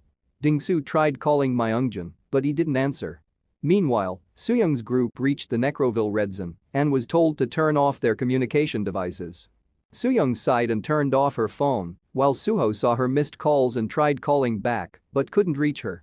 Kim Mizo and the captain came to see Sooho, and Mizo told him they wanted to learn the secret behind his abilities in the dungeon. Sooho insisted that it just requires hard training for 1,000 years. The captain was angry, accusing Sooho of being selfish, and demanded he help the country in its crisis. The captain explained that the frequency of level 6 dungeons was increasing, the time limit until they broke was shortening, and the number of infected people had surged, putting pressure on the city due to food and manpower shortages. The captain continued, saying that people with strong abilities like Sooho were desperately needed. Sooho asked about the infected people, and Mizo explained that after a cataclysmic change, an unknown virus spread among those living in the fields. The first infected person was a man named Bill, found in North America. The infected, called necrovals, are neither alive nor dead and indiscriminately attack and infect others. Mizo showed Sooho where the necroville red zones were located and warned that if their numbers increased, it would become more difficult to transport via land routes and prevent dungeons from occurring in the fields. She thinks it's an alien virus that entered through a portal and spreads fast, making it hard for them to handle with their current resources. In exchange for allowing inspection and hunting in the dungeon, they will give Sooho 2 gifts: upgrading his guild level to 5 and a territory near his current one. She asks if he can protect the east of Seoul from danger. After the disaster, people are moving to safer areas due to necrovilles and dungeon breaches, but big cities are full. Sooho asks if he should move to Gyeonggi-do and take in refugees. She says that people gathering can help rebuild the city by developing commercial districts and clearing farmland. If Sooho's guild proves their ability to manage the territory, they'll earn huge profits. She suggested using mobile modular houses in the commercial district in case of a portal break, as a long break time would bring great profits to the guild. Sooho thanked her and asked about North Korea's situation. The captain informed him that their command system was severely damaged at the start of the disaster, causing the survivors to move around aimlessly as they can't manage dungeons systematically and breaches occur everywhere, and said it was only a matter of time before they flee to the south. Sooho accepted and signed the contract after verifying that the 100-day residency requirement had been lifted. He asked to meet the inventor of the dimensional energy measuring device and to locate Myeongjin's phone, as he wasn't answering. She agreed. Jaeshik was waiting in line for an interview at the Shilla Guild mercenary recruitment. The Shilla Guild is a highly sought-after mercenary group established by the largest conglomerate in Korea, Shilla Corporation. The recruitment opens only twice a year and has a tough application process, but successful candidates receive extensive support. Despite the difficulties, Jaeshik applied with high hopes and was surprised to pass the initial stage. This recognition of his skills came after 3 years of working for smaller clans and as a freelance mercenary. Jaeshik was anxious as he was aware that only 10 out of 50 who passed the preliminary round would be selected after the interview. Despite recognizing that this was a rare chance, he received a shocking message. In the interview room, the interviewer expressed disappointment in the mediocre candidates, but the captain was drawn to Jaeshik's resume and decided to hire him. However, when the next batch was called, Jaeshik was missing. One of the other applicants reported that he suddenly left. The message Jaeshik received was from Sooho, inviting him to join their guild and providing an address. As he fled, Jaeshik realized that he didn't need to think it over, as Sooho had saved his life and was the most talked about figure in Korea. In the following scene, a military convoy was being trailed by a swarm of necrovilles. One of the soldiers commented that the roads were becoming hazardous and they should have stayed on the safer route. Another soldier responded that they had no option as they would arrive late if they didn't take this road. Suddenly, they saw a horde of necrovilles devouring a monster and blocking their path. The soldier commanded to fire, but the other soldier was wary of agitating the necrovilles. The first soldier insisted, pointing out that they were close to the Dabang Aerial Military Operations Area. They shot their weapons, aiming to drive away the necrovals. The soldiers' attacks successfully defeated the monsters blocking their path, but in doing so, they drew the attention of the surrounding necrovals, who charged at them. The soldiers fired as they retreated. Meanwhile, Myungjin's group, being pursued by the necrovals, searched for a place to hide. The monk apologized, as he was responsible for suggesting they go to the area and was unaware of the necroval invasion. Myungjin comforted him, prioritizing escape with the children. They found a building, and Myungjin instructed everyone to get ready. Just as they disembarked from the car, the necrovals caught up. Myungjin stepped forward to block the incoming horde, even though his skills were still on cooldown. Suddenly, fairies appeared and decimated the horde with multiple tornadoes. Myungjin and his group were surprised to see Sooho standing on top of the building, who warned them to step back to avoid being sucked into the tornadoes. Sooho then summoned more tornadoes, sending all the necrovals soaring into the air. Sooho smiled at the success of his skill. The soldiers were fighting off the necrovals when one of the vehicles overturned and became surrounded by the creatures. Sooyoung, in another vehicle, checked the cameras and was surprised to see a necroval on the screen. She ordered the door opened and devised a plan to head to Team 7's car. They stepped out, and Sooyoung quickly dispatched the necrovals blocking their way. When one necroval attacked her, she swiftly cut it in half and killed the rest surrounding her. Her team checked the overturned vehicle and found the driver dead, while the other was trying to open the rear door. They were being overwhelmed as one member cried that they would die if the situation continued. They prepared for close combat as the horde closed in, but suddenly an explosion killed the necrovals advancing towards them. The soldiers saw reinforcements arriving and landing nearby. Sooyoung was still fighting when one of the reinforcements approached her. She recognized him as Sun Jinwoo.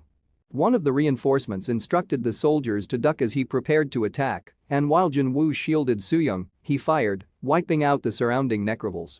Meanwhile, the necrovals that Sooho had sent flying were falling to the ground and being killed. The children cheered as they saw the monsters being defeated. Myungjin asked how Sooho had found them, and as he was introducing Sooho to his group, one of the necrovals managed to bite him in the ankle. Sooho witnessed this happening. In Japan, a portal opened in the middle of the city and a monster was destroying the area, causing the people to panic.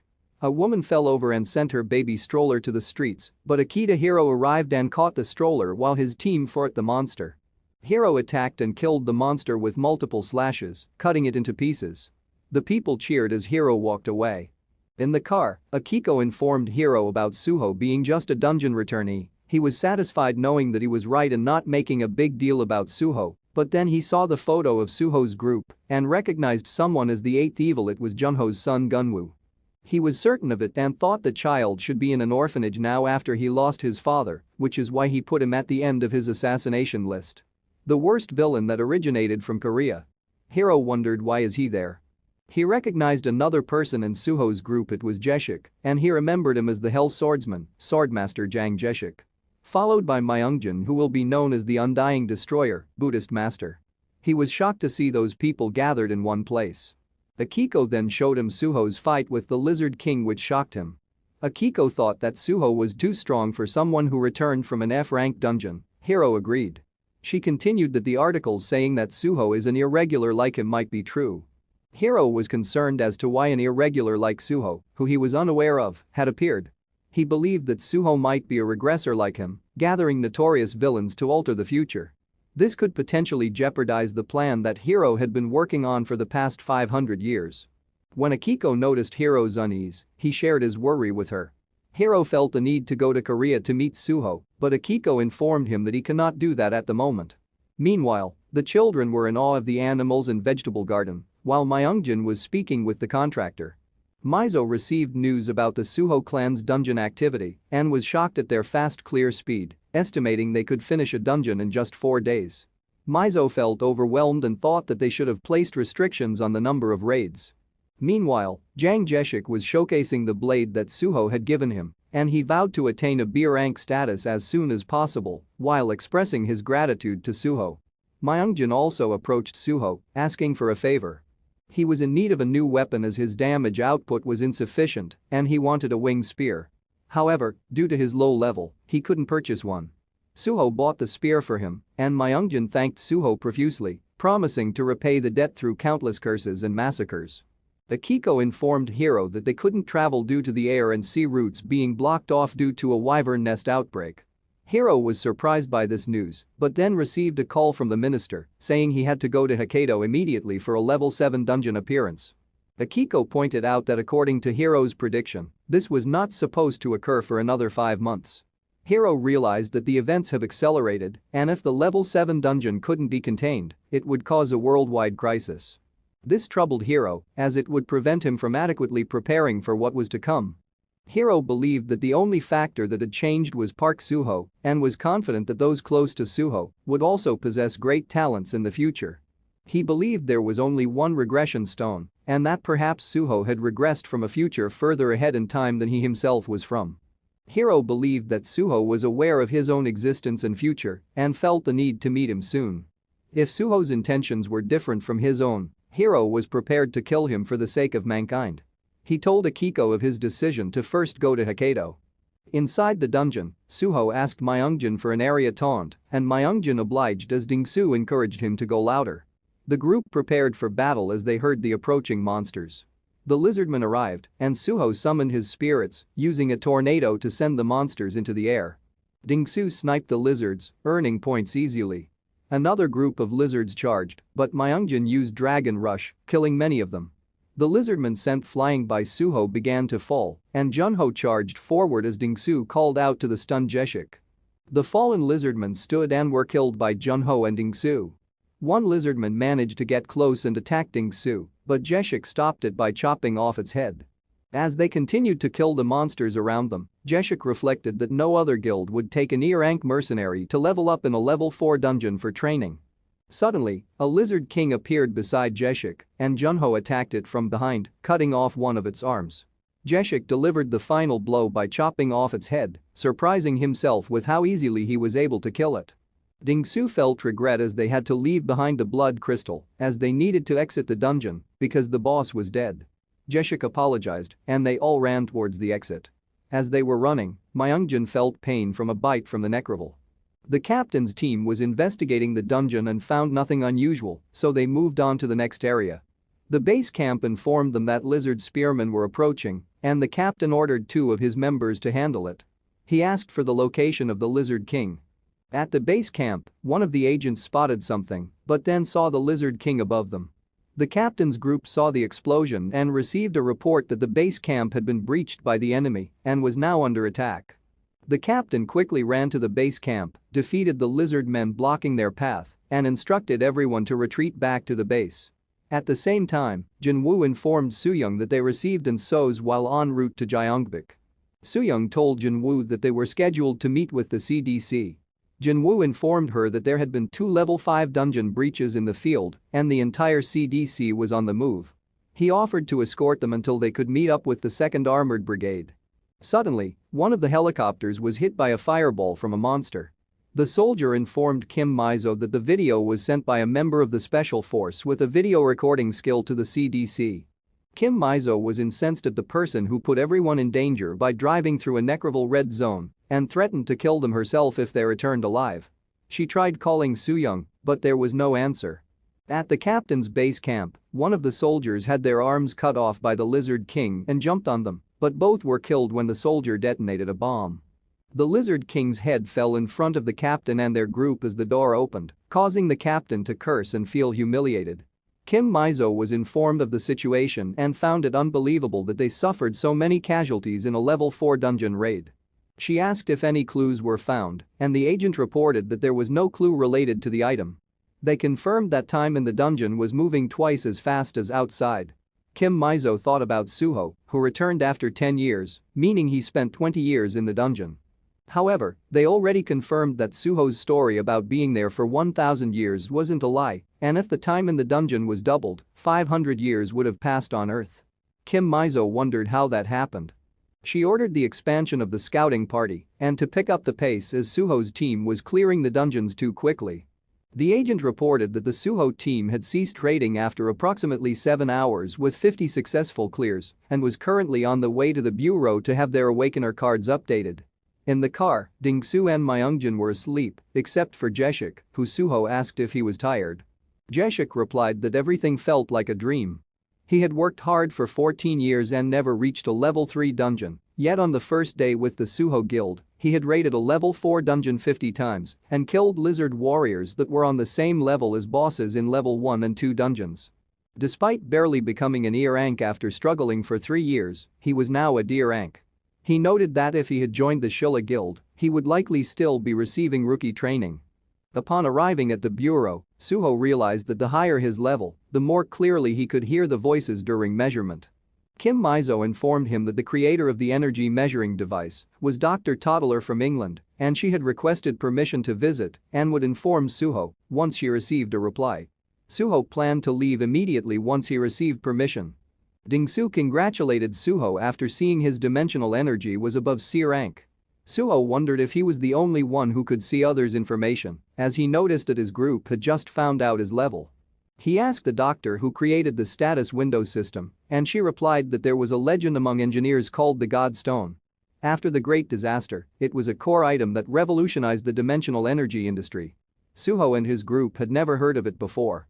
The doctor explained that after the Great Disaster, a large pillar of rock with red writing appeared in northern Europe. It was discovered that northern European awakeners could see the status window after the rock appeared on Earth. People who suffered through the Great Disaster worshipped it, claiming that the writings on the pillar were God's revelations. After the revelations were deciphered, pieces of the pillar were spread throughout the world by different ministries, allowing all awakeners around the world to see their stats through the status window. The piece of the rock pillar that was used to create the Bureau's dimensional computer, also known as the Godstone, is the CPU of the Bureau's dimensional computer and allows the management of the Awakener's status window. Sooho asked what the deciphered content was, and the doctor told him that it contained general information used by Awakeners, like the upgrade system and the use of dimensional energy. As they left the Bureau, they discussed the amount they earned from raiding the dungeons that day. Dingsu suddenly remembered that he may soon be assassinated because he received donations from different countries. Junho wondered why they were still focusing on Sooho, even though he had already proven to be a dungeon returnee. Dingsu explained that the messages praised Sooho's ability to control plants, as the reduction of land occupied by humans has led to the need to import most of the world's food from planet Aruka, but with Sooho, the food crisis could be solved. Sooho asked why Dingsu would be assassinated, and Dingsu said it was because he was given money to talk to Sooho but wasn't delivering, and they feared if Sooho didn't show up in 2 days, they would kill Dingsu. Sooho asked what he needed to do, and Dingsu said he needed to deliver a message directly to the sponsors through a video right now. Sooho agreed, and they recorded the message quickly so they could eat. Dingsu set it up and introduced Sooho, who then said, "I am not going," before standing up and leaving. Dingsu immediately received a message from an organization in Japan asking to visit Sooho for a serious conversation. Sooho said it was fine for them to come, and Junho asked which country had sent the message. Dingsu assumed it was from Japan. In the meantime, the director of the DGB was notified of Sooho's actions and the possibility of him entering the same dungeon where a previous incident occurred. The director was considering using a famous person to attract Sooho to their side. The chairman called the director and questioned his actions, instructing him to return immediately. The director reassured the chairman that he was doing something beneficial for their group and intended to recruit Park Sooho. The chairman reprimanded him, saying that the general manager had already been sent. The celebrity, Sanji, contacted the director expressing interest in meeting Park Sooho. The director informed her that he was on his way to pick her up. While a group of armed individuals were searching for someone in a field, they noticed a man using a drone and ordered him not to move. Upon discovering the man was surrounded by goblins, the group chose to save him. The man shot one of the goblins, then ran away as the others pursued him, but tripped and dropped his gun. Just as a goblin was about to attack the fallen man, it was shot down by the armed group. The group then introduced themselves as the X-team of DGB and instructed the man to surrender. They reported to another individual that they had secured the target and were ordered to store it in the warehouse. Meanwhile, the director was angry with his assistant for not holding on to Sooho until he arrived. The assistant explained that Sooho had ignored him and entered the dungeon. The director asked how long it took for Sooho to come out last time and was informed it took 4 days, 11 hours, and 27 minutes for 2 people to emerge. The director was frustrated as he believed they had to wait 8 days for Sooho's return.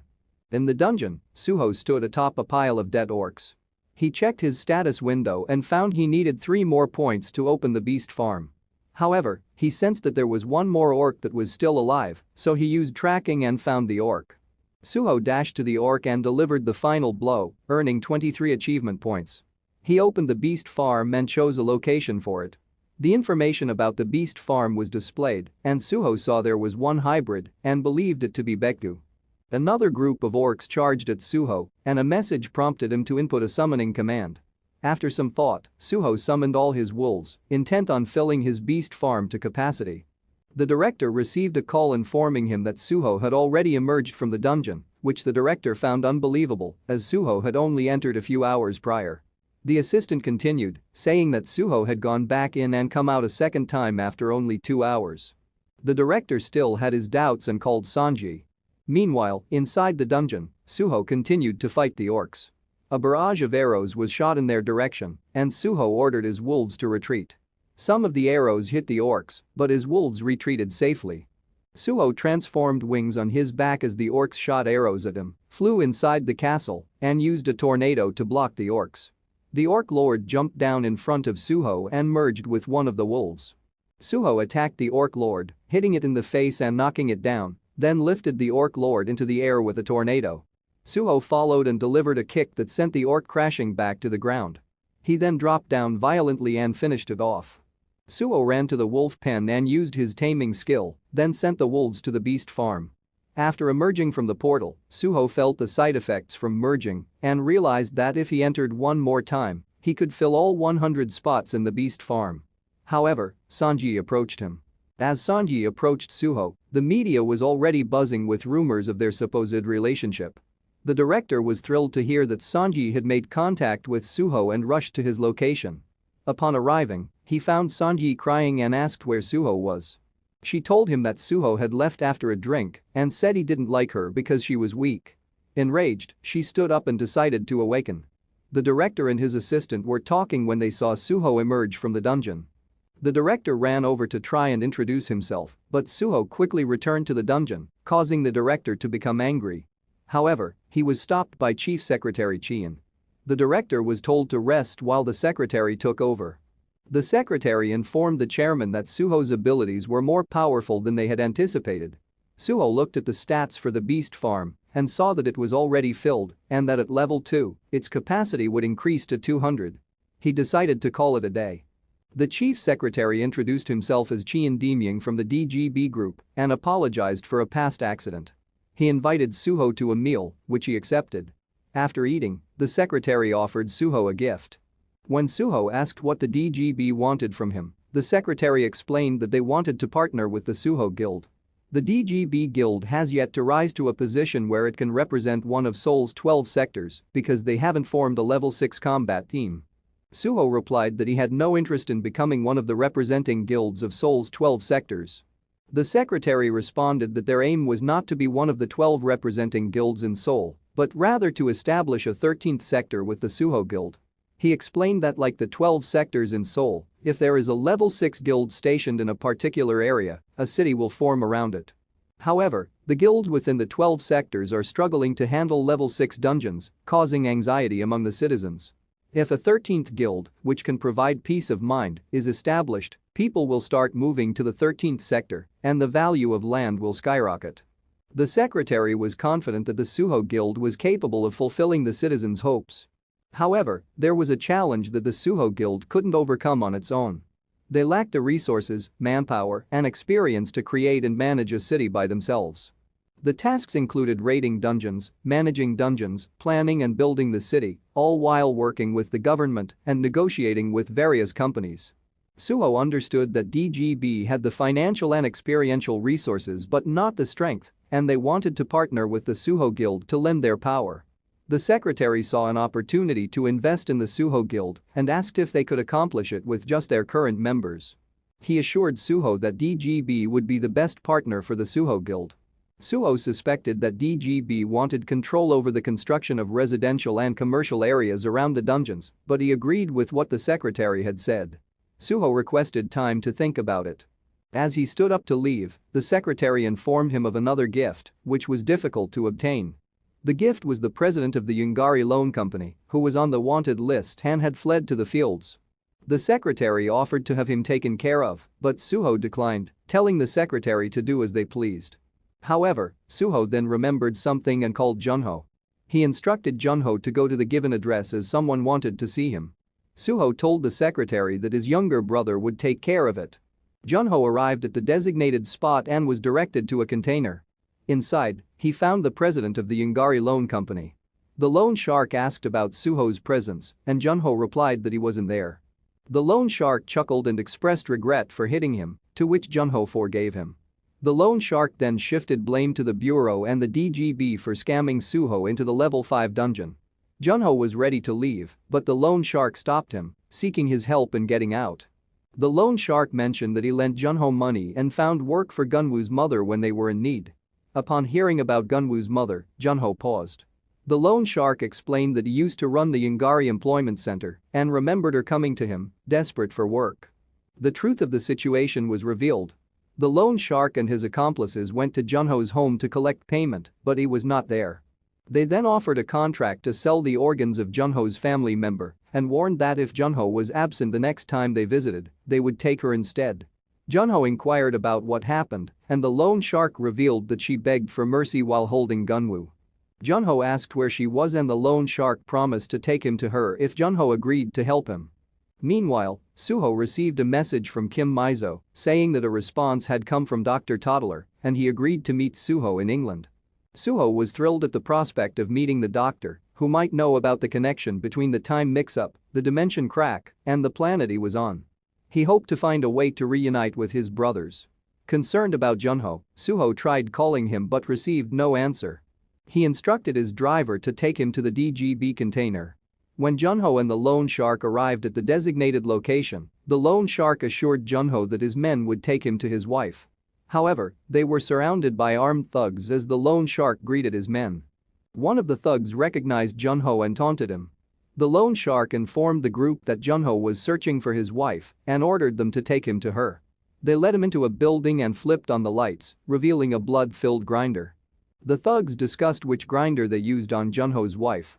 Junho asked about his wife's whereabouts but was suddenly attacked by the loan shark, falling to the ground. The loan shark admitted to grinding Junho's wife in the meat grinder while mocking him for being an ineffective husband.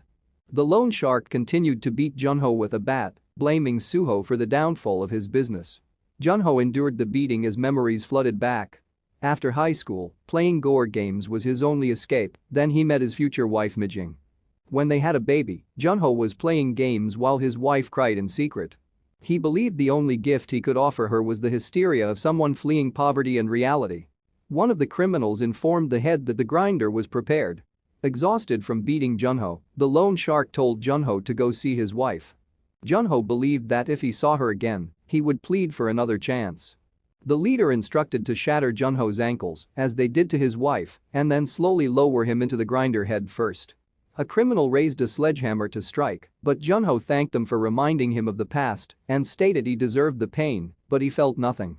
Junho then swiftly attacked, severing the arm of the thug holding the sledgehammer. The criminals were taken aback. Junho declared that after his wife left, he had promised not to engage in such actions, but he couldn't allow individuals like them to live while smiling. The criminals fled as they realized Junho was an awakener. The leader was sliced into pieces, petrified with fear. Junho pursued the remaining criminals and continued his massacre. The thugs wondered where their snipers were, but they had already been dealt with by Sooho. Sooho then ordered the men from DGB to clean up the aftermath to avoid any future problems. DGB representatives assured that many of these individuals had their social security numbers revoked, making it unlikely that the government would pay attention to them. Sooho was pleased to see Junho as an awakener. Meanwhile, reports indicated that despite the ongoing danger posed by the frequent dungeon breaches in the Gyeongbuk-daegu region, the area appeared to be becoming safer, with the aid of special forces from Seoul, Busan, and Gwangju provinces. However, the belief that the guilds alone were struggling to contain the rapid increase in dungeons was causing citizens to become increasingly anxious. The soldiers cheered for the most powerful combat team in Korea, the Special Forces 707A, Black Cloud. The next news was about the scandal regarding Sanji and Sooho's relationship. Sooyoung was incensed upon hearing this. Kim Mizo was informed that they had increased the number of teams and the amount of loot, but they failed to find any information about a treasure she was searching for. Mizo realized she needed to focus more on Sooho and not on the level 4 dungeon. She received a call from Sooho thanking her, and he asked what would happen if an awakener was bitten by a necrovil. When asked if someone had been bitten, Sooho denied it and claimed he was just curious. Mizo explained that there have been 38 cases of awakeners infected by necrovils. On the 48th day of observation, 2 died from sudden leukemia, 26 developed baldness, 7 experienced sporadic pain at the bite site but had no other effects, and 3 F ranks became necrovils. The symptoms include high fever, general body pain, and red corneas. It is recorded that the lower the level, the higher the chance of becoming a necrovil. Sooho confirmed that the bitten individual would be quarantined, and Mizo replied that they would be taken to the International Disease Control Center in Australia. Junho believed they would be experimented on. Sooho then approached and greeted a vendor. The vendor recognized Sooho and asked if he needed medicine for his brother. Sooho replied that it was not for his brother, but for someone who had been bitten on the leg by a person with the disease. He asked if the vendor had any medicine that might work and mentioned that the previous medicine he got from the vendor had been effective. The vendor thought for a moment, then handed him the medicine and provided instructions on how to use it. Sooho bought 10 tins and thanked the man. The vendor added that if the patient started convulsing, they should knock them out and apply the medicine. Sooho left and the police arrived, informing the vendor that it was illegal to sell in the area. The vendor fled as the police looked for him. Meanwhile, Myungjin was writhing in pain as Jeshik, Gunwoo, and Dingsu watched. Sooho arrived with the medicine and knocked out Myungjin to administer it, who had become frenzied. In Japan, a crowd cheered as they watched Hiro Akita and his team emerge from a level 7 dungeon, but the celebration was short-lived as the team suddenly collapsed. Reports indicated that 7 members of the team had not returned, leading to concern about the difficulty of a level 7 dungeon, as the world's most powerful team had suffered 7 casualties. At the hospital, Hiro regained consciousness and was comforted by Akiko. She informed him that Sooho had invited Mr. Daigo, second in command of the Supernatural Bureau, which is responsible for national defense and holds a higher prestige than the Awakener Federation. Hiro suspected that the government was trying to get in touch with Sooho and was angry that he was being used as a benchmark to create a better future. He blamed Sooho for ruining his plans and believed that he was gathering criminals for some nefarious purpose. Hiro swore that he must kill Sooho in order to secure his own and humankind's future. He then instructed Akiko to find a boat to go to Busan immediately. Meanwhile, Sooho was speaking with a monk who expressed gratitude for Sooho's help in building a temple in his territory. Sooho was informed that Myungjin was recovering well, able to exercise in the morning and eat properly. Myungjin shared with Sooho about how he met his master and how the temple burned down, resulting in his master's death. This event evoked hatred in Myungjin for the first time, causing him to take lives with his own hands. He felt that even if he became an Asura and faced damnation in the end, it was worth it as long as he could rid himself of the resentment in his heart. A fellow monk saved Myungjin from falling into the abyss, as he would have otherwise died in a dungeon. Myungjin told Sooho that he saved him and helped rebuild the burned-down temple, allowing him to lay down the burden in his heart. He pledged to walk the path of an Asura alongside Sooho. Meanwhile, Hiro arrived in Busan by boat with the intention of meeting Sooho. Junho informed him that Secretary Chien from the DGB had called and reported that they had completed the city plans using the drafts provided by Sooho. Sooho instructed Junho to ensure the quality of work was up to par and mentioned that he would be leaving for England soon, but Dingsu informed him that air and ship routes were closed due to the Wyvern dungeon. Junho suggested that Sooho fly there, to which Sooho replied that if he transformed into a pigeon, he could only fly for 10 minutes. They learned that the experts estimated it would take China a month to eliminate the monsters, but Sooho did not want to wait that long. Dingsu proposed finding an awakened golden eagle and taming it, and according to a video, there was a large golden eagle north of the DMZ. Meanwhile, Sungwoo and Akiko were traveling to Seoul. Akiko reminded him that if his location was disclosed, it would create a major problem and suggested bringing Sooho into the spotlight like the SFC. Sungwoo responded that he couldn't wait any longer and considered assassination as the most straightforward solution. Sooho and Dingsu arrived at the location and searched for a while, but they still couldn't find the golden eagle they were looking for. Sooho called Soo-young and asked for her help to locate the eagle, but she cursed at him and hung up. They then noticed a group of starfish flying in the distance. Dingsu showed Sooho a report of a starfish dungeon break and explained that they exploded and burned down their surroundings, even when they were killed. Dingsu and Sooho were in the forest when suddenly a flock of birds flew by. Dingsu saw that the fire was spreading and suggested they leave. All the animals in the area were also fleeing the blaze. They spotted a golden eagle flying with the birds, and Sooho was thrilled as he had tamed it. Later, a news report came out about the wildfire in Gangwon-do and stated it was extinguished by a local updraft caused by the starfish. Dingsu knew this was false and uploaded a video showing a boar charging through the fire and using a tornado to put it out. He edited out the part where Sooho passed out after using his white area skills. Dingsu was then contacted by Jeshik and Junho to go on a level 2 dungeon raid. Before leaving, he uploaded a clip of Sooho transforming into an eagle and flying to England. Akiko discovered a video that Sooho left for London and told Sungwoo about it. Upon watching the video, Sungwoo believed that Sooho was purposely avoiding him and was defensive towards him. He resolved to confront Sooho before he completed his preparations, using provocation as a means to do so. While flying, Sooho realized he couldn't increase his speed. He checked his skill tree and saw that he could unlock fire attribute skills, including Fire Fairies, Fire Stream, and Twin Fire Stream. A warning then appeared indicating that the time for fusion was running out. Below, two men were hunting a bull. They fired at it, but the bull continued to run. Suddenly, something fell from the sky in front of the bull, causing it to take flight. The two men were taken aback, with one being curious and the other only focused on bringing the bull back home. Sooho emerged from the hole, causing the men to become cautious.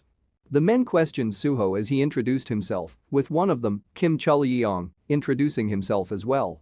Sooho asked about their location, to which Chul-yeong explained they were in Sinuju. The men believed Sooho to be a strong awakener due to his survival after falling from the sky. The older man asked if Sooho had any companions, to which Sooho replied that he did but was currently alone. The older man urged Sooho to continue his journey and that they would handle the bull. Sooho searched for his phone but found it to be broken, while the men discovered that the bull had already died and were about to cut it into pieces for easier transport but stopped at Sooho's request for a blood crystal phone. Chul-yeong had one, but the older man warned of the dangers of bringing an awakener back to the village as there were women and children there. Sooho picked up the dead bull, surprising the two men. He offered to help them carry it in exchange for their phone. The two whispered to each other, with Chul-yeong pointing out that they needed to bring the bull back or they would face starvation. The older man reminded him of what awakeners had done to their village the previous year when they had arrived as nomads but later brought in their companions and plundered the village. Sooho urged the men to go and they told him to follow. The older man had plans to leave Sooho behind, thinking that he couldn't keep up while carrying the bull. They felt regret that they have to leave the bull and they sped up, but they were surprised as Sooho ran alongside them. They arrived in the village and the people were surprised to see Sooho carrying the bull. The older man was named Jongseong. He asked why the gate was broken and one of the villagers informed them some of the villagers went out to rescue Hyeon and said that a winged beast suddenly appeared, it shot fire everywhere and killed people causing panic. Jongmyung had everyone heard for the shelters, but Hyeon fell and was taken by the monster.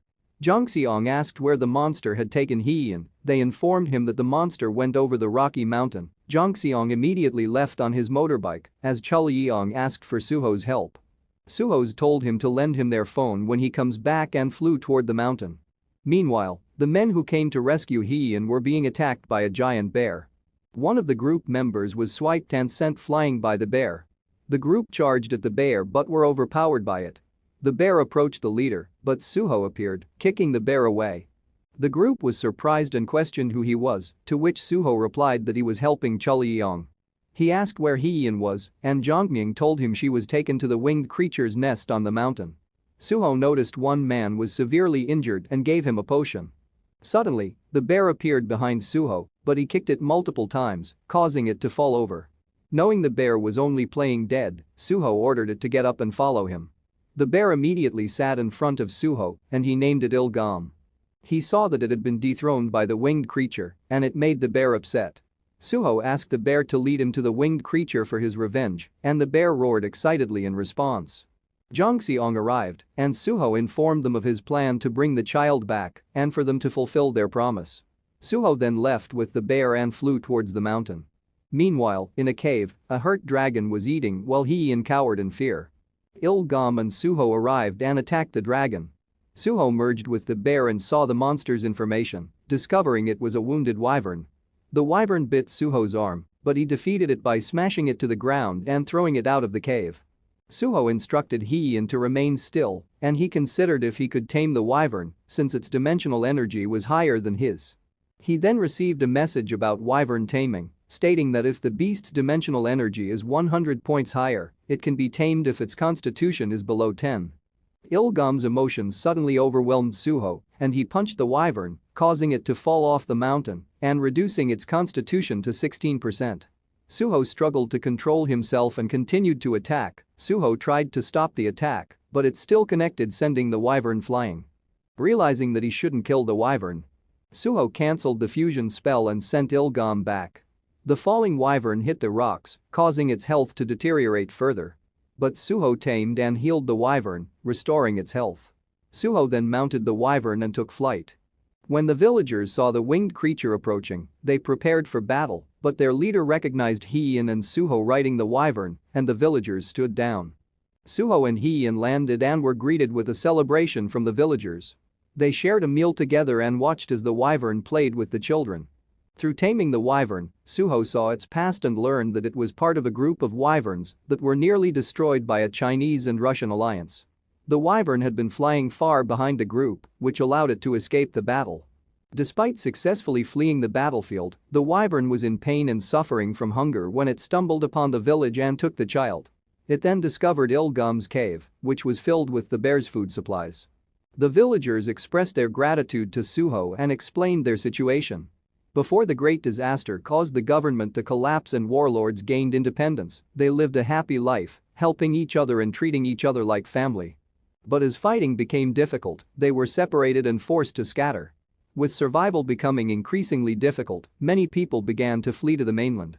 The population of nomadic individuals has declined due to a shortage of food sources, including prey and crops, and due to attacks from animals and looters. Sooho inquired about the safety of the continent and was told that the vastness of the territory likely means that the number of dangers such as creatures and looters are not as concentrated as in their current location. They were informed, however, that there are protective barriers around Beijing that offer protection to its citizens. Refugees understand that surviving in a new land far from home, where they cannot speak the language and have no connections, will be a challenge. However, simply reaching that place alive is their only hope. Sooho concurred and reflected on Kim Mizo's statement that the continuous loss of land to monsters is causing Asia to rapidly become a barren wasteland. They predicted that the refugees from the north will eventually become the responsibility of the Sooho territory. Sooho realized that if they were unable to protect their own group, they must seek out a stronger pack and ally with them for survival, but it would come at a cost. The villagers offered for Sooho to spend the night, but he declined, stating that he needed to be on his way. The villager then gave Sooho the phone he required, and Sooho expressed gratitude and presented them with a cluster of red stones, telling them to use it for their future needs. Sooho then mounted his wyvern and set off for England. In the following scene, a news report was shown about a swarm of wyverns that had terrorized the skies, causing widespread fear. The Russian and Chinese alliance, however, managed to destroy the wyverns above Mount Baekdu. A video of a wyvern being controlled by an awakener was quickly circulated among witnesses, and the people rejoiced at the appearance of a dragon knight. A flash report then revealed a portal breach that occurred on Bampo Bridge, causing chaos as two fire ants emerged from the portal and caused the bridge to collapse. People on the scene recognized the person on the bridge as Lee Sun-woo, and news of his sudden appearance on Bampo Bridge caused a stir as people were curious about why he was in the country. News broke of the Dragon Knight joining the Russian tank force on a mission to defeat the Scorpion monster. S-rank tamer Sylviev arrived at Moscow airport, and taming awakeners were gathering in Siberia because of the Dragon Knight. People were curious about the identity of the Dragon Knight, and a subsequent report confirmed that he was Park Sooho. In an interview, Lee Sun-woo claimed that Sooho's abilities were fraudulent and he had come to Korea to expose him. He added that Sooho fled because he knew Lee Sun-woo was coming to Korea and was afraid of being exposed as a fraud. Lee also accused Sooho of being a mere tamer used by the government for financial gain. Lee Sun-woo then issued a challenge to Sooho to prove himself on the SPFC stage. Dingsu and Junho were confused about why Sooho was in Russia, as they were aware that he was headed for England. The director then contacted them, inquiring about Sooho, but they informed the director that they were unable to reach him. The director suggested that they construct a defensive wall, as Sooho's territory had been designated as the 13th area of Seoul, and the bureau would manage the easier dungeons. The director hoped that the Sooho guild would join as the advance team in the event of a level 7 dungeon appearing. Junho replied that he was unable to make a decision on his own and needed to wait for Sooho's return. Junho was uncertain about the feasibility of managing the responsibilities of being the 13th area and raiding level 7 dungeons simultaneously. He considered the prospect of being part of the advance team for level 7 dungeons as a high-risk proposition, as they would receive preferential treatment in exchange for risking their lives. However, he felt that it was unnecessary to take on such risks. Korea was in turmoil due to Lee Sun-woo's challenge and the 13th area issue. Meanwhile, the doctor was en route to meet Sooho and was speaking with him on the phone. The doctor asked for Sooho's assistance in eliminating the golems that were pursuing him. Sooho appeared riding on a wyvern and launched an attack on one of the golems, causing it to collide into nearby buildings. He then summoned fire fairies and used a fire tornado to attack the other golem. After landing, Sooho finished off the remaining golem. Impressed, Dr. Toddler approached Sooho and snapped a photo of him and the wyvern. Sooho explained to the doctor that the Russians painted the wyvern to avoid mistaking it as an enemy. The doctor expressed gratitude, mentioning that he purchased a priciest translator when he heard Sooho was coming. Sooho asked if they were in London, observing the devastated state of the city. The doctor informed him that the situation in England, particularly in London, was dire and that it becomes even more hazardous after sunset. Sooho commanded Biryong to return, and the doctor was captivated by the sight of the beast summoning portal. Meanwhile, people on Sooho's territory were amazed to see a wyvern emerge from the portal. One person reassured them that the creatures at the beast farm were friendly. In the car, the doctor was pleased to see such a large creature entering the beast farm and assumed it was at level 3. The doctor continued to express his happiness in finally meeting Sooho, but Sooho suspected that the doctor intended to use him for experiments. The doctor informed Sooho that England's new capital is New Dover and that his lab was located there. Sooho questioned why they didn't just meet in New Dover, but the doctor explained that he had ventured out to collect materials for his research. He added that there had recently been a massive bombing in London, which allowed him to obtain ample tissue samples and blood crystals from the dead monsters. The doctor then revealed that he is currently exploring the feasibility of creating a permanent teleportation portal, similar to Sooho's beast farm portal. The doctor speculated that the monster teleportation portals that appear from time to time likely function similarly and believed that if they could utilize this technique, even if monsters were to conquer the skies and seas, they could travel anywhere in the world in a matter of minutes. He acknowledged that the blockage of air and sea routes is a problem unlikely to be resolved in the near future and emphasized the importance of preparing beforehand to avoid being isolated and ensure continued survival for humankind. The doctor asked Sooho the reason for their meeting, but their conversation was abruptly interrupted when the road in front of them exploded. They observed a humpback whale being attacked by a shark-like creature and fell into the water. A rescue team arrived at the scene, and one of its members recognized the doctor's car and said he would find the doctor. However, after diving underwater, the rescuer saw the car was already empty and the shark-like creature still pursuing the whale, but the whale continued to dodge the shark's attacks and leapt out of the water. The rescue team considered shooting, but stopped when they saw people on the whale's fin. Sooho used a tornado to block the shark, and the rescue team recognized the skill as that of the Dragon Knights. Sooho summoned his fire fairies and launched an attack on the shark while it was still in the air. The rescuers then opened fire once the whale was at a safe distance from the shark. The doctor was astounded by Sooho's actions, while Sooho engaged in conversation with the whale as they both landed back in the water. The shark hit the rocks and died, resulting in Sooho leveling up and unlocking his water attribute skill. Sooho and the doctor sat and watched the whale playing in the water. The doctor explained that whales are becoming extinct due to sea monster attacks and that the whale was lucky to have met Sooho. Sooho then mentioned that this town was at the edge of the world, and the doctor added that England has been pushed to the brink and has no more room to retreat. They are in the middle of building a protective wall. Sooho then inquired about the dimension energy measuring device and asked about its principles. He explained that every time he was measured, he felt like someone was watching him. He asked about the planet he had returned from, which used to be a planet but was now fragmented and appeared as a dungeon. The level 4 dungeon was only a portion of the land and was filled with lizards he had never seen before instead of the animal friends who used to live there. Sooho asked about his friends, why he hadn't aged in 1,000 years, and who were the people observing him whenever he checked his dimensional energy with the device. Sooho expressed his desire for answers to these questions to the doctor, who specialized in these topics. The doctor informed Sooho that his questions and interest in the Korean language and Hangul are linked. The doctor then led Sooho to his underground lab, which was built to withstand a nuclear bomb and is not accessible to anyone but him. The doctor showed Sooho various devices and explained their functions. The doctor also displayed some drawings, which were pictures taken from dungeons over the past 2 months, and pointed out that they found Hangul and Earth languages within the dungeons. He showed Sooho pictures of portals in their levels, including level 3 dungeons in Berlin, level 4 in Oslo, level 5 in Athens, 8 places in Europe, 2 in Africa, 3 in Asia, and the recent one in Korea, with a total of 4. Sooho was puzzled by the different levels and wondered if it was because it was a dungeon, not a new planet. Sooho posed the question about why the planets broke into fragments and were duplicated, to which the doctor responded that it was the most plausible theory about the source of dungeons. Sooho then asked about the fate of the creatures residing on those planets, but the doctor was uncertain and expressed his own curiosity. He explained that this was the reason why he wanted to talk to Sooho, as he hoped that by meeting him, he would uncover the truth behind the formation and collapse of dungeons, which has bewildered them and resulted in various theories being proposed. The doctor took hold of Sooho's hand and emphasized his desire to understand this mystery. However, one day, the creator of Hangul that he had been eager to meet reached out to him.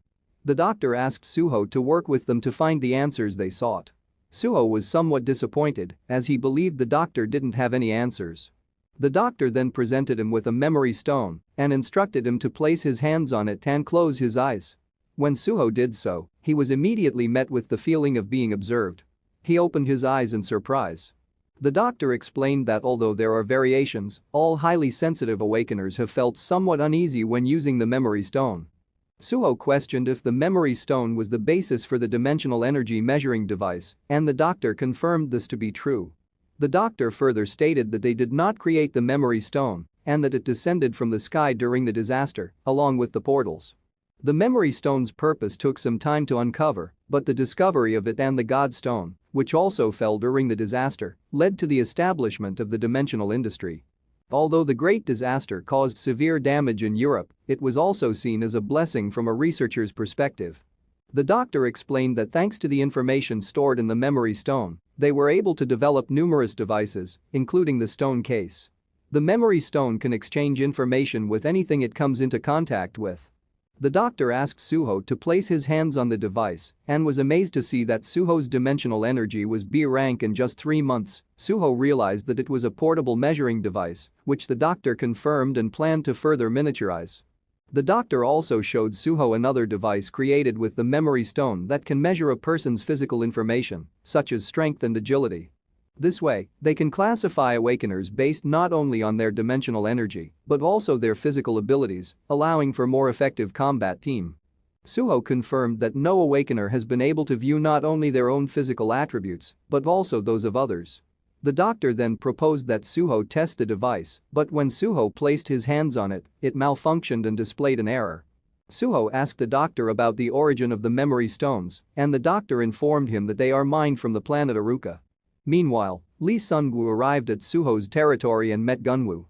The doctor explained that memory stones are abundant in that area, comparing them to transmission devices, saying that the High Elves of Aruka use them for communication across the planet. The doctor revealed information they obtained from some visiting elves from Aruka. They told the doctor that on Aruka, the High Elves can use memory stones to view other people's dimensional energy level, class, and other important characteristics. Sooho was shocked upon hearing this and wondered if the status window he sees is the same as that seen by the High Elves. Sooho tried checking the status window, but it suddenly glitches.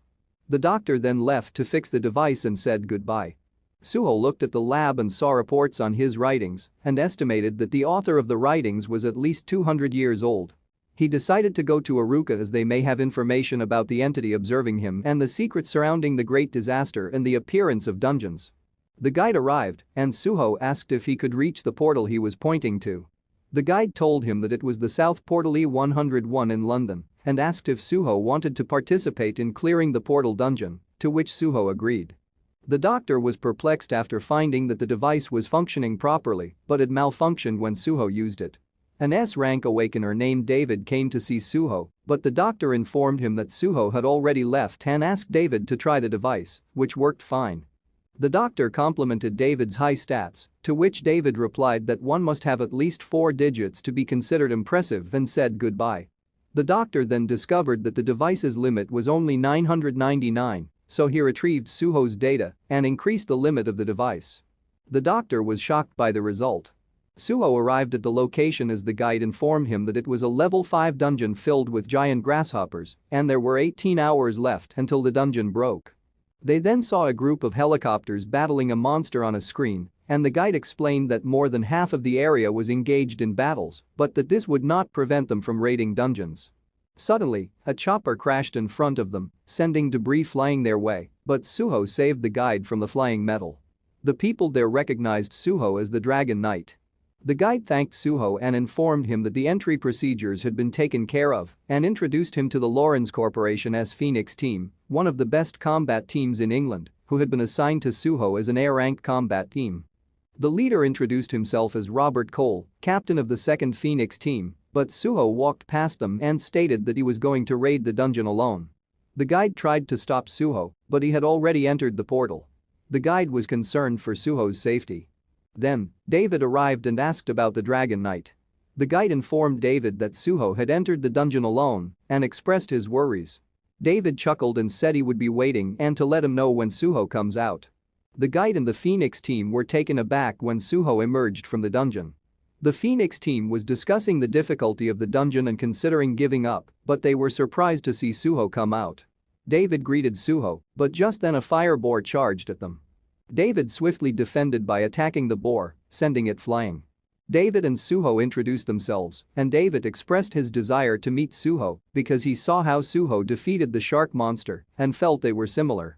David explained that he obtained his strength by eating a lot of bananas after seeing Sooho's cave paintings.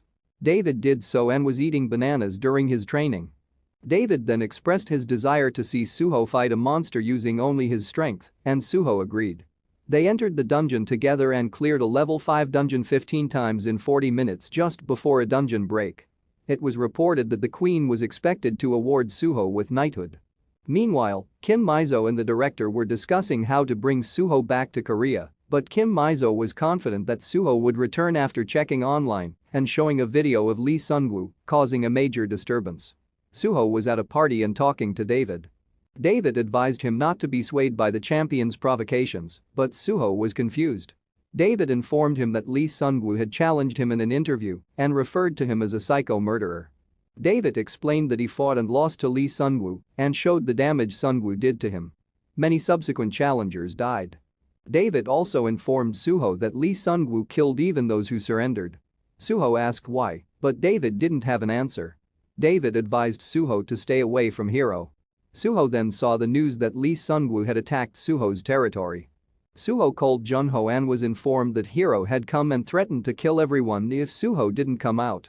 Junho told Sooho that 2 of the wolves had already died, and Sooho became furious.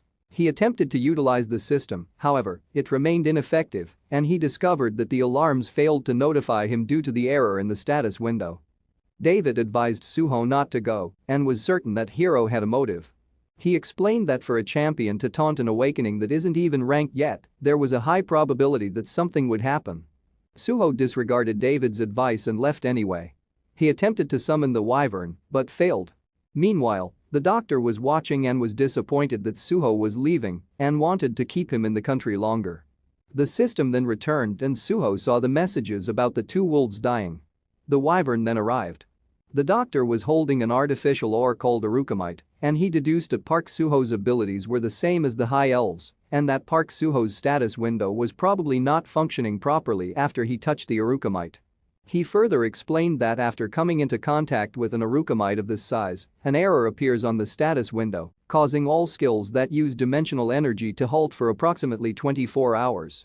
Gilbert Reynolds, the director of England's security service, was informed by David that all the information has been recorded. Reynolds then contacted the doctor to inquire about the success of the test, which the doctor confirmed. Reynolds believed that if the technology worked on Sooho, it would also be effective on the aliens from planet Aruka. The doctor agreed but reminded Reynolds to exercise caution as the Aruka elves are close allies and have contributed greatly to their technological advancements. Reynolds argued that alliances do not last forever and that Aruka may eventually turn against them. The doctor responded by saying there are still many challenges to overcome before the technology can be commercialized. The director stressed the urgency of the situation as the incidence of crime committed by the awakened individuals is increasing globally. Despite the necessity of maintaining a symbiotic relationship with the Aruka elves, the director maintained that it could end at any moment. The doctor attempted to reason with the director, but the director persisted, stating that the balance of power will soon shift and it's crucial to find a solution to regulate it. After the conversation, the doctor recognized that Sooho posed a challenge as the individual had physical attributes with an average of 8,000, making it unclear if they could defeat such powerful monsters. Meanwhile, Sooho was rushing back with a resolve to destroy Hiro. At a meeting of the Sooho Guild, Junho informed the members that they were in trouble and presented them with Sooho's message. The members were horrified. Reports were calling the guild a disgrace due to the confrontation with Hiro. The comments on the reports made the members angry. Jeshik asked about the government's response, and Dingsu replied that they only expressed pity. This made Jeshik furious, as the government allowed a foreign invader to enter the country and attack them, and they didn't even apprehend Hiro. Dingsu then saw a report that Hiro had already returned to Japan. Junho tried to calm the group and said that it would be problematic if this became an international issue, so they needed to handle it themselves. Another article from America suggested that the Sooho Guild should move to the US for protection. The members believed that only Sooho could resolve the situation and then remembered what Hiro had told them. Hiro had threatened to kill them within 10 days if Sooho was not brought to him. Jeshik felt humiliated as he couldn't even move. They knew that all they could do was wait for Sooho's return. Junho said that they needed to take action before Sooho came back. Junho and Dingsu were outside searching for something when Junho received a call from Kim Mizo, who thanked them for their cooperation and asked them not to hold a grudge against the government. Junho hung up and informed Dingsu that they were going to the beast farm as he suspected the bureau had placed listening devices in key locations before they left. Dingsu defended Mizo, saying she always helped them, but Junho agreed and added that enemies often hide close to home. Junho and Dingsu arrived at the beast farm and discussed the growth of the family and the whereabouts of the owner. They saw some monkeys in the trees and recognized them as Japanese monkeys.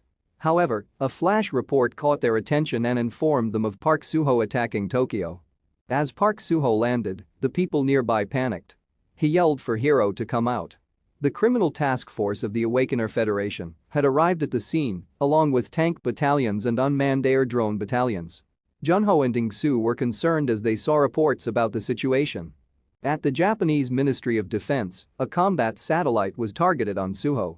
Daigo reminded the minister that they were attempting to get Sooho on their side, but the minister responded that Saseki had arrived and they needed to assess whether to use their defenses. Park Sooho continued calling out for Hiro when Saseki approached him. Saseki informed Sooho that he was under arrest for illegal entry, causing social chaos, spreading fear, and other violations of public order. Sooho asked if he was Hiro, and Saseki introduced himself and told Sooho to get down from the wyvern and surrender peacefully. Sooho replied that if Saseki was not Hiro, then he should leave. Saseki, seeing that Sooho wouldn't comply, used his skill binding to try to capture him, but Sooho sent Saseki flying with a punch. Saseki recovered, bewildered by what had happened. Sooho praised Saseki, saying that if their territory is under attack, they should protect it with their life. Park Sooho then broke free from the binding, impressing Saseki, who commented that if he hadn't cast a debuff in time, his face would have been crushed. Sooho told Saseki to leave, but Saseki continued to attack. Sooho used air vortex, sending Saseki crashing into a building, stunning the crowd and those at the Ministry of Defense. Sooho continued calling out for Hiro. The Minister of Defense was impressed by Sooho and deemed him more valuable than Hiro. Sooho threatened to burn everything if Hiro wasn't brought out. People ran away after hearing his threat. A police officer approached Sooho and asked him to stop, but Sooho demanded that Hiro be brought to him and gave them 30 minutes to comply. The officer explained that Hiro couldn't come at the moment because he was raiding a level 7 dungeon and it would take at least 10 days for him to come out. Sooho expressed disbelief that someone who takes 10 days to clear a dungeon would dare to provoke him and said he would return after 10 days before leaving. Those at the Ministry of Defense expressed concern that allowing Sooho to leave would lead to international embarrassment, but the minister argued that using the full power of the defense army against one awakener would be more humiliating. Meanwhile, Sooho's group cheered as they saw the news of Sooho declaring war against Hiro and sending Saseki flying. Another report stated that the Japanese government viewed the incident as a threat to Japan and demanded that Sooho be extradited into their custody, threatening to declare war against Korea if this demand was not met. Sooho's group was having a discussion when they noticed Sooho's arrival. They heard Gunwoo tell Sooho that they had been idle. As Sooho entered the room, the group members cowered, sensing his anger. Meanwhile, the government officials debated on whether to surrender Sooho to the Japanese government.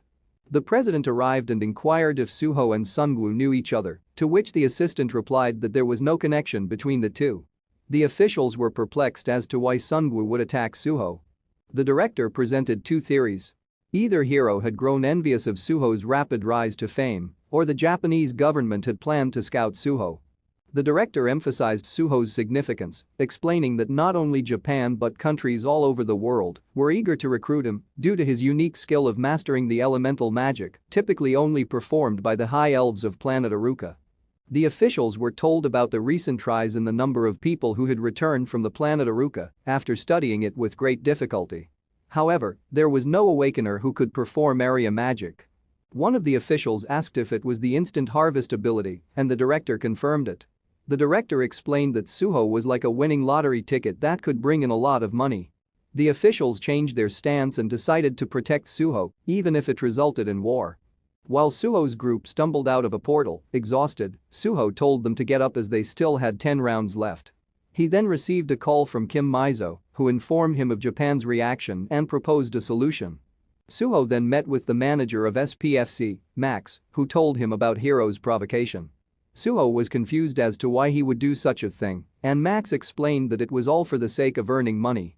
If the match between Sooho and Hiro took place, an astronomical amount of money could be earned. Max advised Sooho to accept the match, saying that if he agreed, he could prevent a war from happening and earn a huge sum of money.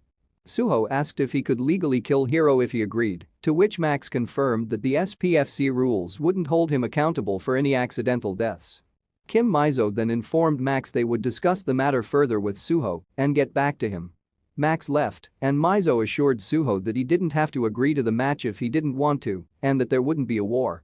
Sooho expressed his desire to fight Hiro, and Mizo suggested donating the proceeds of the match to Japan to alleviate tensions. Sooho agreed. Mizo then gave Sooho an official government order, inviting him to attend the annual General Assembly of all guilds, a gathering of all major level 6 guilds. Sooho mentioned that their guild wasn't yet level 6, but Mizo informed him that it had officially reached that level and presented him with a certificate. The government was also handing over the Ujeongbu region to Sooho and granting him autonomous rights over the territory, officially recognizing the land managed by the Sooho Guild as the 13th area of Seoul. Sooho informed the others about the recent developments. They expressed their dissatisfaction with the government who had ignored their struggles before. Sooho explained that the decision had already been made and the government would establish a city first. He informed them that they would be moving their headquarters from Namyangju and dividing the new territories into smaller districts.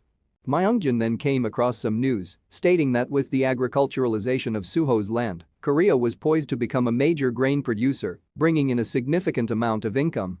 The news of Hiro's team completing a level 7 dungeon in just 8 days spread, along with Hiro's response to Sooho's taunting, saying that he would teach Sooho some manners. The announcement of the Sooho and Hiro match in the SPFC also garnered attention, with many people betting on Hiro to win. Another report showed that Sooho was set to receive a massive payout of 240 billion, the highest fighter money dividend in history. Sooho's group was shocked to see the amount of money, but then learned that Sooho planned to donate all the fight money to Japan. They understood the reason for the donation, and Sooho arrived to tell them to keep training. Sooho then headed to Ujeongbu to check it out. Meanwhile, Akiko hacked into the Awakener Bureau's system to gather information about Sooho. She was shocked to discover that Sooho spent 1,000 years on another planet. As the fight between Sooho and Hiro approached, the odds heavily favored Hiro's victory. The tickets for their match in the Tokyo Stadium had already been sold out 5 days prior. 2 days before the match, Park Sooho remained secluded within his own territory, Sooho Land. Akiko informed Hiro that according to the records, Sooho had spent 1,000 years on another planet before returning to Earth. Hiro asked if Sooho had also regressed several times for 1,000 years like he had, but Akiko was certain that Sooho hadn't used a regression stone. Hiro was skeptical, but Akiko explained that Sooho had only spent 10 years on the other planet, where time flows 2 times faster than on Earth. Hence, spending 1,000 years on a planet that is not tied to Earth's time wasn't impossible. And this also explains why Hiro and Sooho have never met, as Hiro has regressed 20 years 25 times.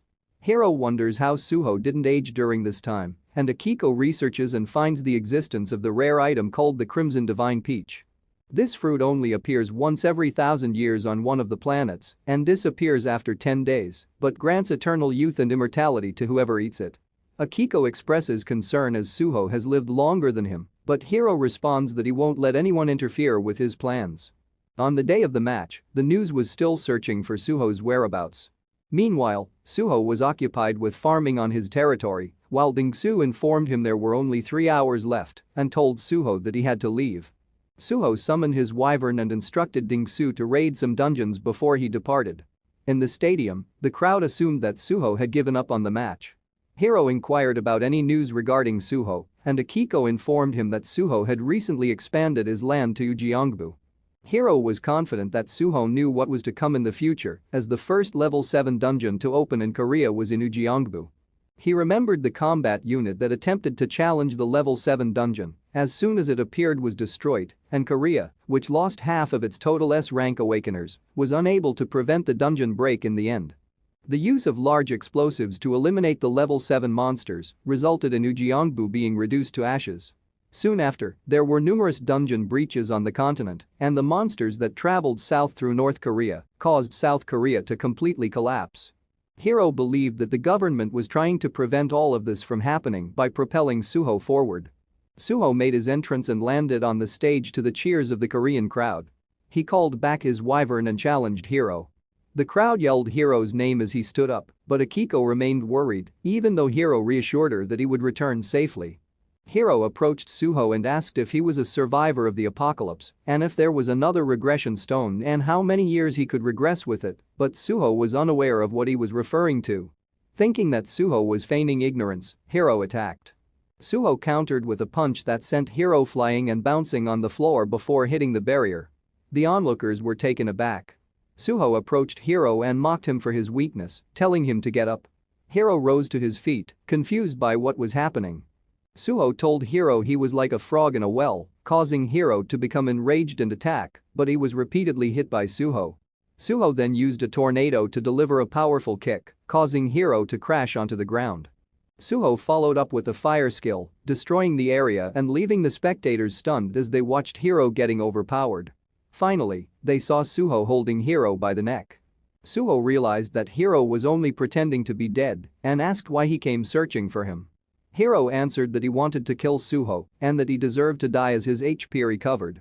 Sooho was puzzled. Hiro explained that his plans, which he had made through 500 years of hard work and sacrifice, had been ruined because of Sooho as his appearance started to change. Sooho was perplexed by what Hiro was saying.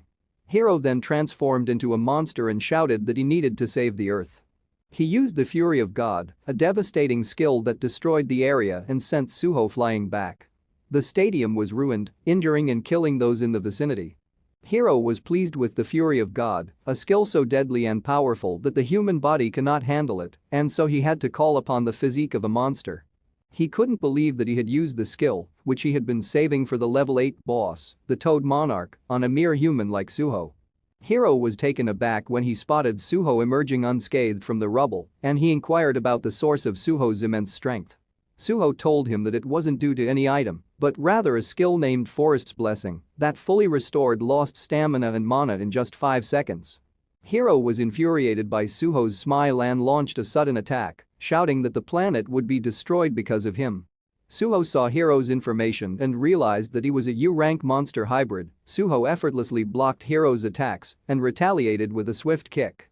Sooho followed up with another kick, sending Hiro flying backward.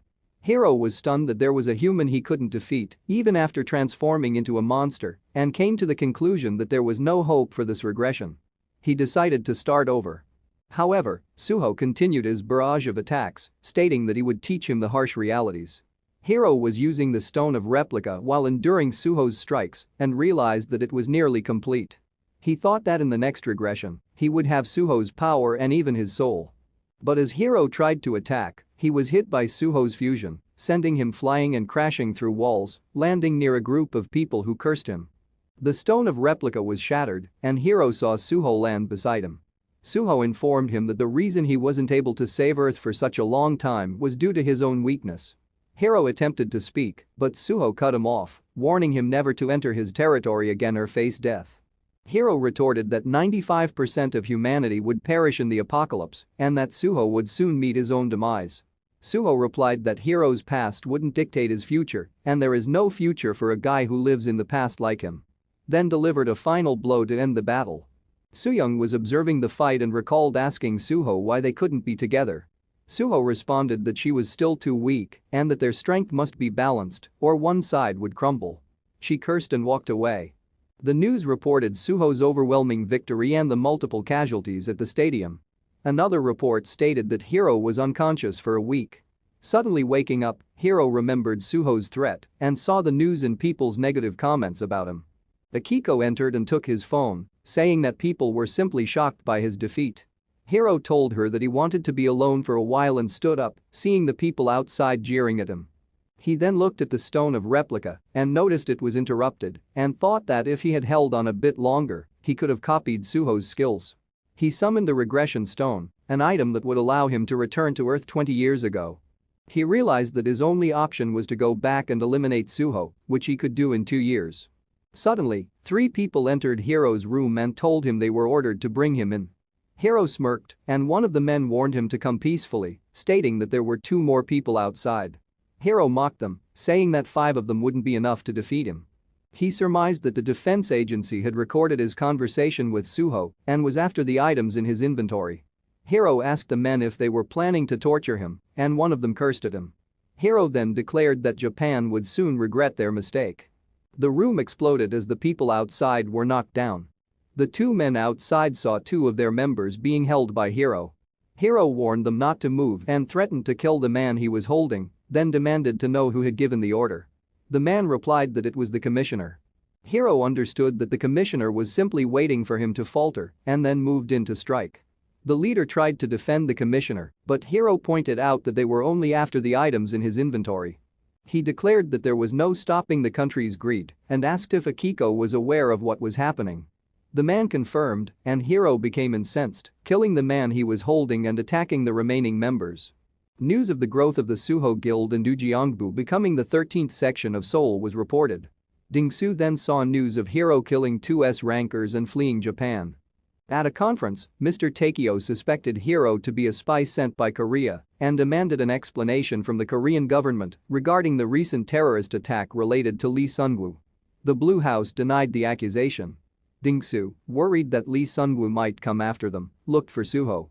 As he was running, he saw people running away and thought Sun-woo was already in the area. He ran with the group, but Jeshik told him that a portal was opening and they were heading there. They found that the portal was a level 7 dungeon with only 42 days left until it burst. The group was worried as they thought 42 days was too short. Junho realized that they were too focused on becoming the 13th section and had taken in people without considering their capabilities. If a break occurred, they couldn't guarantee everyone's survival. He was at a loss on what to do and thought of looking for Sooho, but they noticed an animal and realized it was Sooho. Sooho explains to the group that they moved to a bigger hunting ground where a large prey has presented itself. Dingsu is concerned that they are still low level, but Sooho tells them that the prey is offering itself, but if they keep running away, they will always be looking back towards their past. Sooho, along with Myungjin and Jeshik, decide to enter the dungeon, but later choose to bring Dingsu instead. Inside, they are surprised by an undead. News of a level 7 dungeon appearing in Korea creates panic, and the airports are filled with people trying to escape. It is the 8th level 7 dungeon in the world. The officials discuss the situation and estimate that they need to clear the dungeon twice a day to prevent it from bursting. They are uncertain if Sooho's party can handle it, and they find that even the guilds are struggling with the increasing number of level 6 dungeons. The officials discussed the situation and considered evacuating the people to Seoul, but they realized that a level 7 dungeon appearing in Seoul would cause everyone to die. The director remembered the wall of trees in Sooho land and believed it would be the safest place if the level 7 dungeon there was taken care of. They contacted Kim Mizo for updates on the situation and were informed that everything was fine in Sooho land. The Ministry of Defense also dispatched Sun Jinwoo's 707A Special Forces unit to Gyeongbu. The director decided to act as the on-site commander for the level 7 dungeon and planned to go to the location. Meanwhile, Akiko was imprisoned and Mr. Takeo visited her. She informed him that he was mistaken, and Mr. Takeo displayed a bracelet, claiming that they already had information about it. He believed that even Hiro was unaware of this. The diary held details about the future, and they discovered that Hiro had gathered individuals with great potential, making it seem like he trained them for his own gain. He rose to fame as the country's hero and champion, all made possible by the regression stone. Akiko smirked, realizing that Mr. Takeo wanted the stone. He asked her where Hiro was hiding and promised to fulfill her wish if she told him. Akiko replied that she didn't know, as one of the Awakeners confirmed her truthfulness.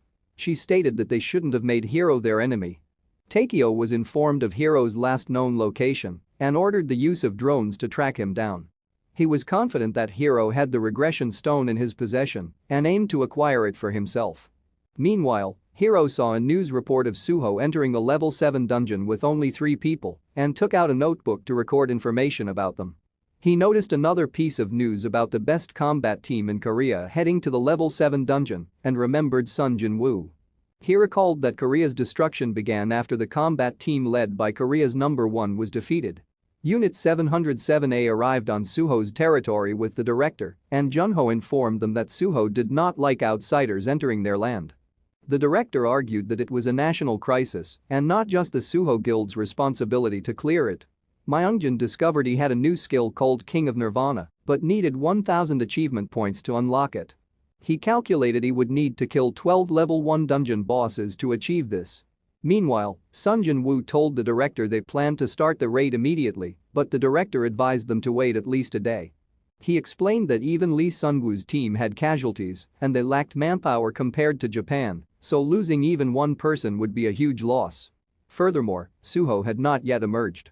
Jinwoo agreed to wait for a day. Mizo visited Sooyoung and asked why she hadn't greeted her when she arrived. She teased her, asking if it was because Sooho was not around. Sei arrived with food and informed them about Sanji being rejected by Sooho. Miss Mo thought they were dating, but Sei explained that Sooho rejected Sanji because she was weak. Sei then asked Miss Mo to introduce her to Sooho, as she was among the strongest women in the country. Sooyoung was angry after hearing Sei. Sun Jinwoo's team, including Sooyoung, was preparing to enter a dungeon. Before entering, Jinwoo informed the team of their plan and reminded them of their status as the top team in the country, then entered the dungeon. However, 2 members failed to enter before the portal closed, leaving only 28 members inside. To everyone's surprise, Sooho's group emerged from the dungeon, with Dingsu and Jeshik collapsing upon exit. The news quickly spread that Sooho had successfully cleared a level 7 dungeon in just 24 hours. The director expressed gratitude to Sooho and requested that he share his strategy for the dungeon. Mizo added that even maps or details about the monsters would be beneficial to teams preparing for future raids. Sooho asked if they had assembled a combat team on his hunting grounds. The director explained that they were in a state of national emergency and it was wise to have more teams participate. Sooho confidently replied that he was enough. Mizo was surprised by Sooho's words and thought that a level 7 dungeon wasn't a threat to Sooho and sees it as an island full of treasures, and them sending a team was seen as an attempt to take a share of the wealth. Sooho then noticed a large crowd gathered around them. Mizo agreed and stated that no more teams would be sent, but one of the special units was already in the middle of the raid. Upon hearing this, Sooho became furious and asked who had given permission. Mizo pointed to Junho. Sooho then grabbed Junho and went looking for Myungjin, ordering them to bring him immediately. Sooho entered the portal while dragging Junho and had Myungjin thrown inside. The doctors monitoring Jaeshik and Dingsu were shocked by their dimensional energy levels. When they woke up and realized they were already outside the dungeon, they asked about Sooho's whereabouts. They were told that Sooho had entered the dungeon with the other members 20 minutes prior. Jaeshik estimated that they had 30 minutes, while Dingsu suggested they use all their money to buy items. Meanwhile, Hiro saw the news of Sooho completing the dungeon in 24 hours and was shocked. Sooho then accomplished a feat again, reducing the time to 21 hours.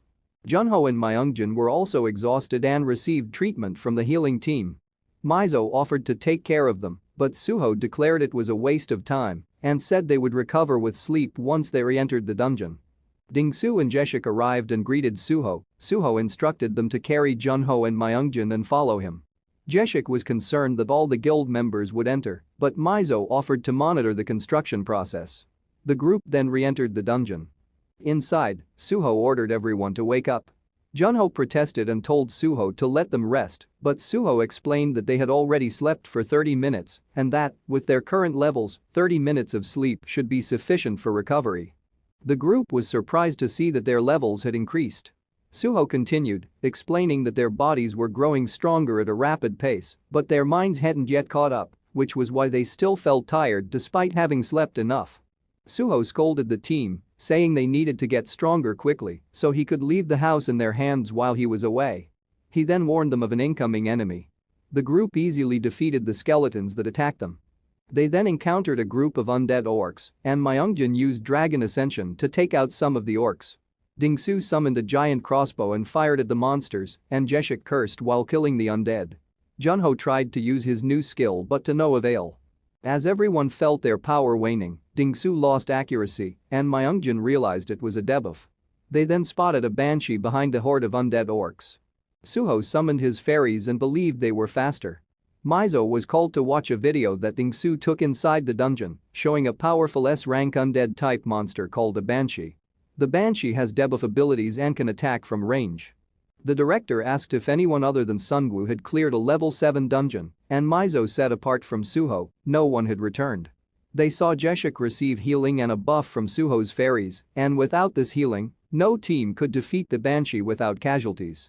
The director asked how long the SF unit had been in the dungeon and was told 9 Earth days had passed, but the unit is weaker than Sungwoo's team and could collapse quickly. The director ordered that they must be saved. The director was then informed that Sooho's team had successfully cleared the level 7 dungeon in a surprising 13 hours.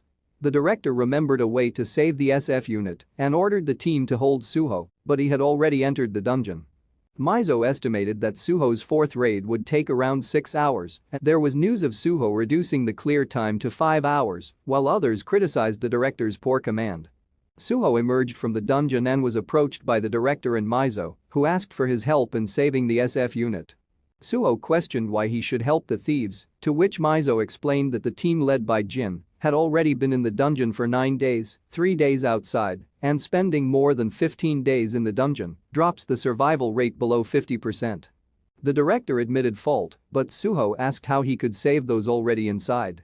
Mizo explained that as long as there are soldiers that are still alive in the last dungeon before the dungeon break, and under the condition that they don't go over the capacity limit, additional people can enter the same dungeon. Sooho realized that he needed to complete the remaining dungeons as fast as possible and rescue the soldiers in the last dungeon. The director appealed to Sooho, as he was the only one who could help. Sooho asked if there were still open spots, to which Mizo responded that there were 2 available. Sooho figured that if he could clear it 4 to 5 times a day, he could reach the soldiers before it was too late. The director stressed the urgency, explaining that the longer they waited, the lower the survival rate. He offered to compensate Sooho for his time and earnings, but Sooho declined, telling others to focus on their own training. Sooho then headed to the dungeons. News of Sooho rescuing 707A unit was reported. Sooho entered the dungeon 10 minutes ago and was expected to take 2 hours to clear it. However, people were shocked when Sooho emerged after just 13 minutes on his 6th try. He then immediately re-entered the dungeon. The following report was Sooho continuously completes 15 dungeon raids with an average clear time of 20 minutes. The reports then said the survival rate of the unit has fallen below 50% and has led many people to gather in the square and light candles to pray for their safe return. Meanwhile, the 707A unit was heading to their base camp. Sooyoung signaled to stop as some of the members was anxious. They saw a wraith from the distance. The team attempted to conceal themselves, but one member unintentionally made a noise and attracted the attention of a wraith. The wraith alerted the nearby monsters, and the snipers managed to eliminate it, but they were too late as they were already surrounded by a large group of monsters. Sei commanded them to prepare for battle, but while they were fighting, they received word from the base camp that an unknown monster was approaching. Sei attacked upon seeing it, but Sooyoung tried to intervene and was hit by one of the undead. The team noticed a decrease in their combat power and was ordered to retreat. Sooho, who had already cleared the dungeon 87 times in 6 days, re-entered the final dungeon to try and save the combat unit. The Banshee reduced Sei's stats as they fought, while the rest of the team struggled against the monsters.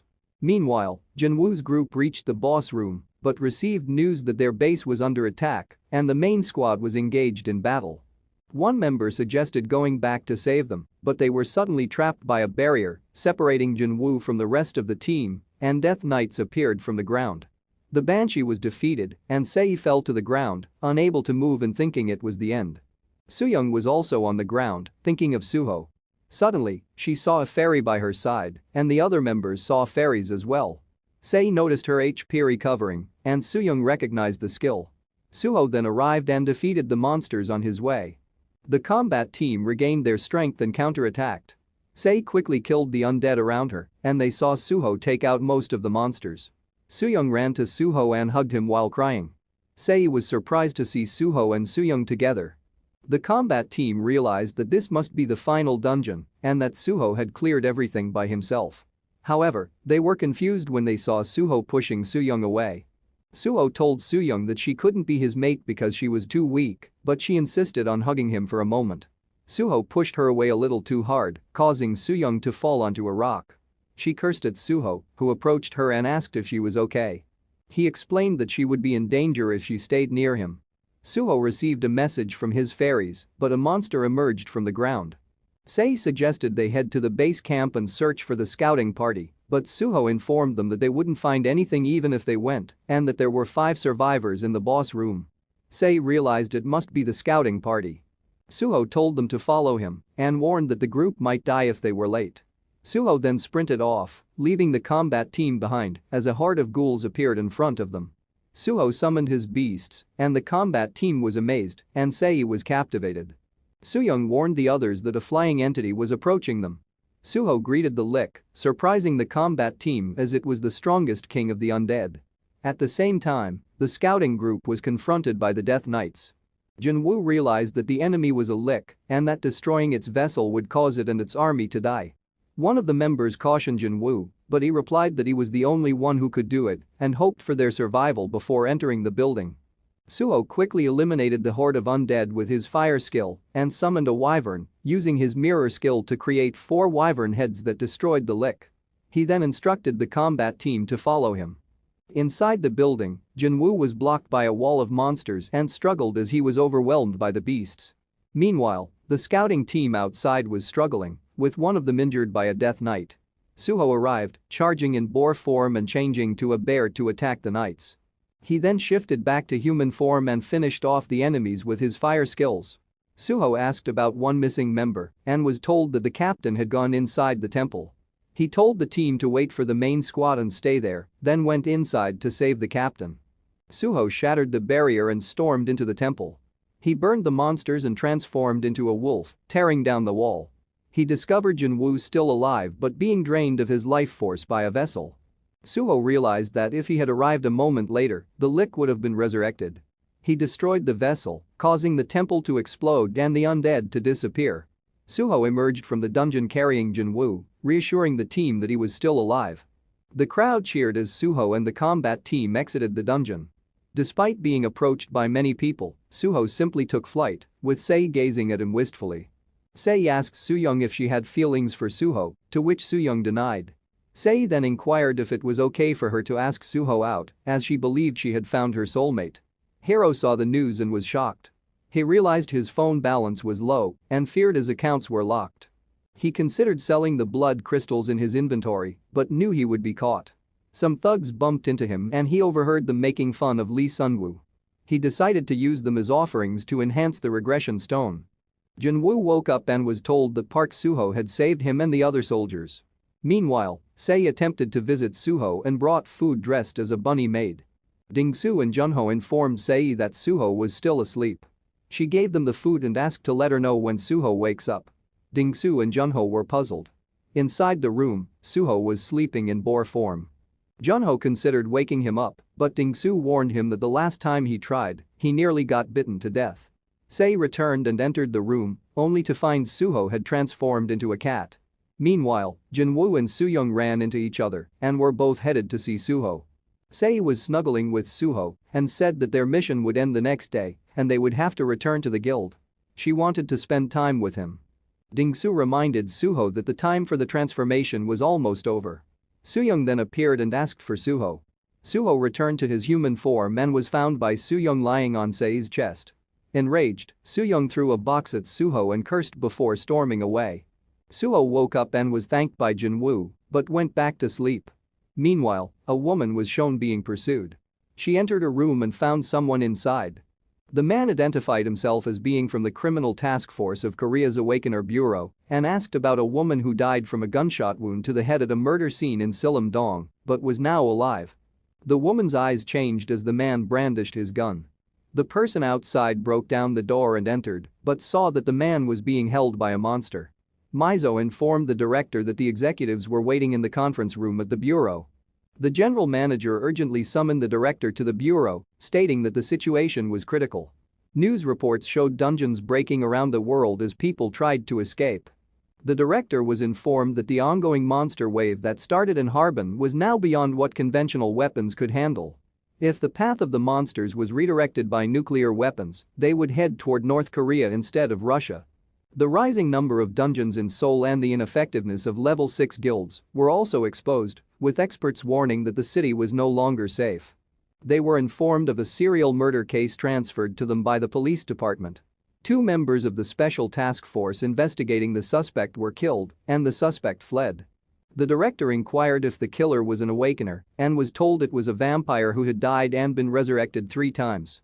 The director was getting a headache and decided to disband the SF combined unit and return after the task was finished tomorrow. Mizo instructed Sooyoung to return to the detection team. Sooyoung requested to be sent to the most pressing location with the aim of improving her skills. The director was informed that requests for assistance had already been received from 2 guilds. The break time was too short and the shortage of combat teams was a problem. One person said that only Park Sooho could solve the issue. Another person pointed out that the number of negative comments about Sooho was rising and suggested they take action. And was told that people were saying that if he wanted to, he could handle all the dungeons in Seoul, but he wasn't doing anything, and the guild association had noted that the Sooho guild was not doing much in comparison to the benefits it was receiving. The director was frustrated. Sooho inquired with Dingsu about what the rest of the team was up to. Dingsu informed him that Jeshik was training new recruits, Junho was supervising construction, and Myungjin was often going out and talking about rescuing vagabonds. Sooho then considered constructing a moat. Dingsu then noticed a news report about a candlelight rally being held as people were dissatisfied with Sooho for not taking action while Seoul was in chaos due to the dungeons. Sooho responded to Dingsu's question, asking why he would hunt in other people's territory. Mizo arrived and informed them that the Awakener Bureau had made a request for assistance, but Sooho declined. Mizo attempted to explain, but then an explosion occurred at the blood crystal power plant. Sooho arrived and used a water vortex to extinguish the fire, but people fell from the building. Sooho summoned his wyvern to save them. Like and subscribe if you want me to continue the next chapters and thank you for watching.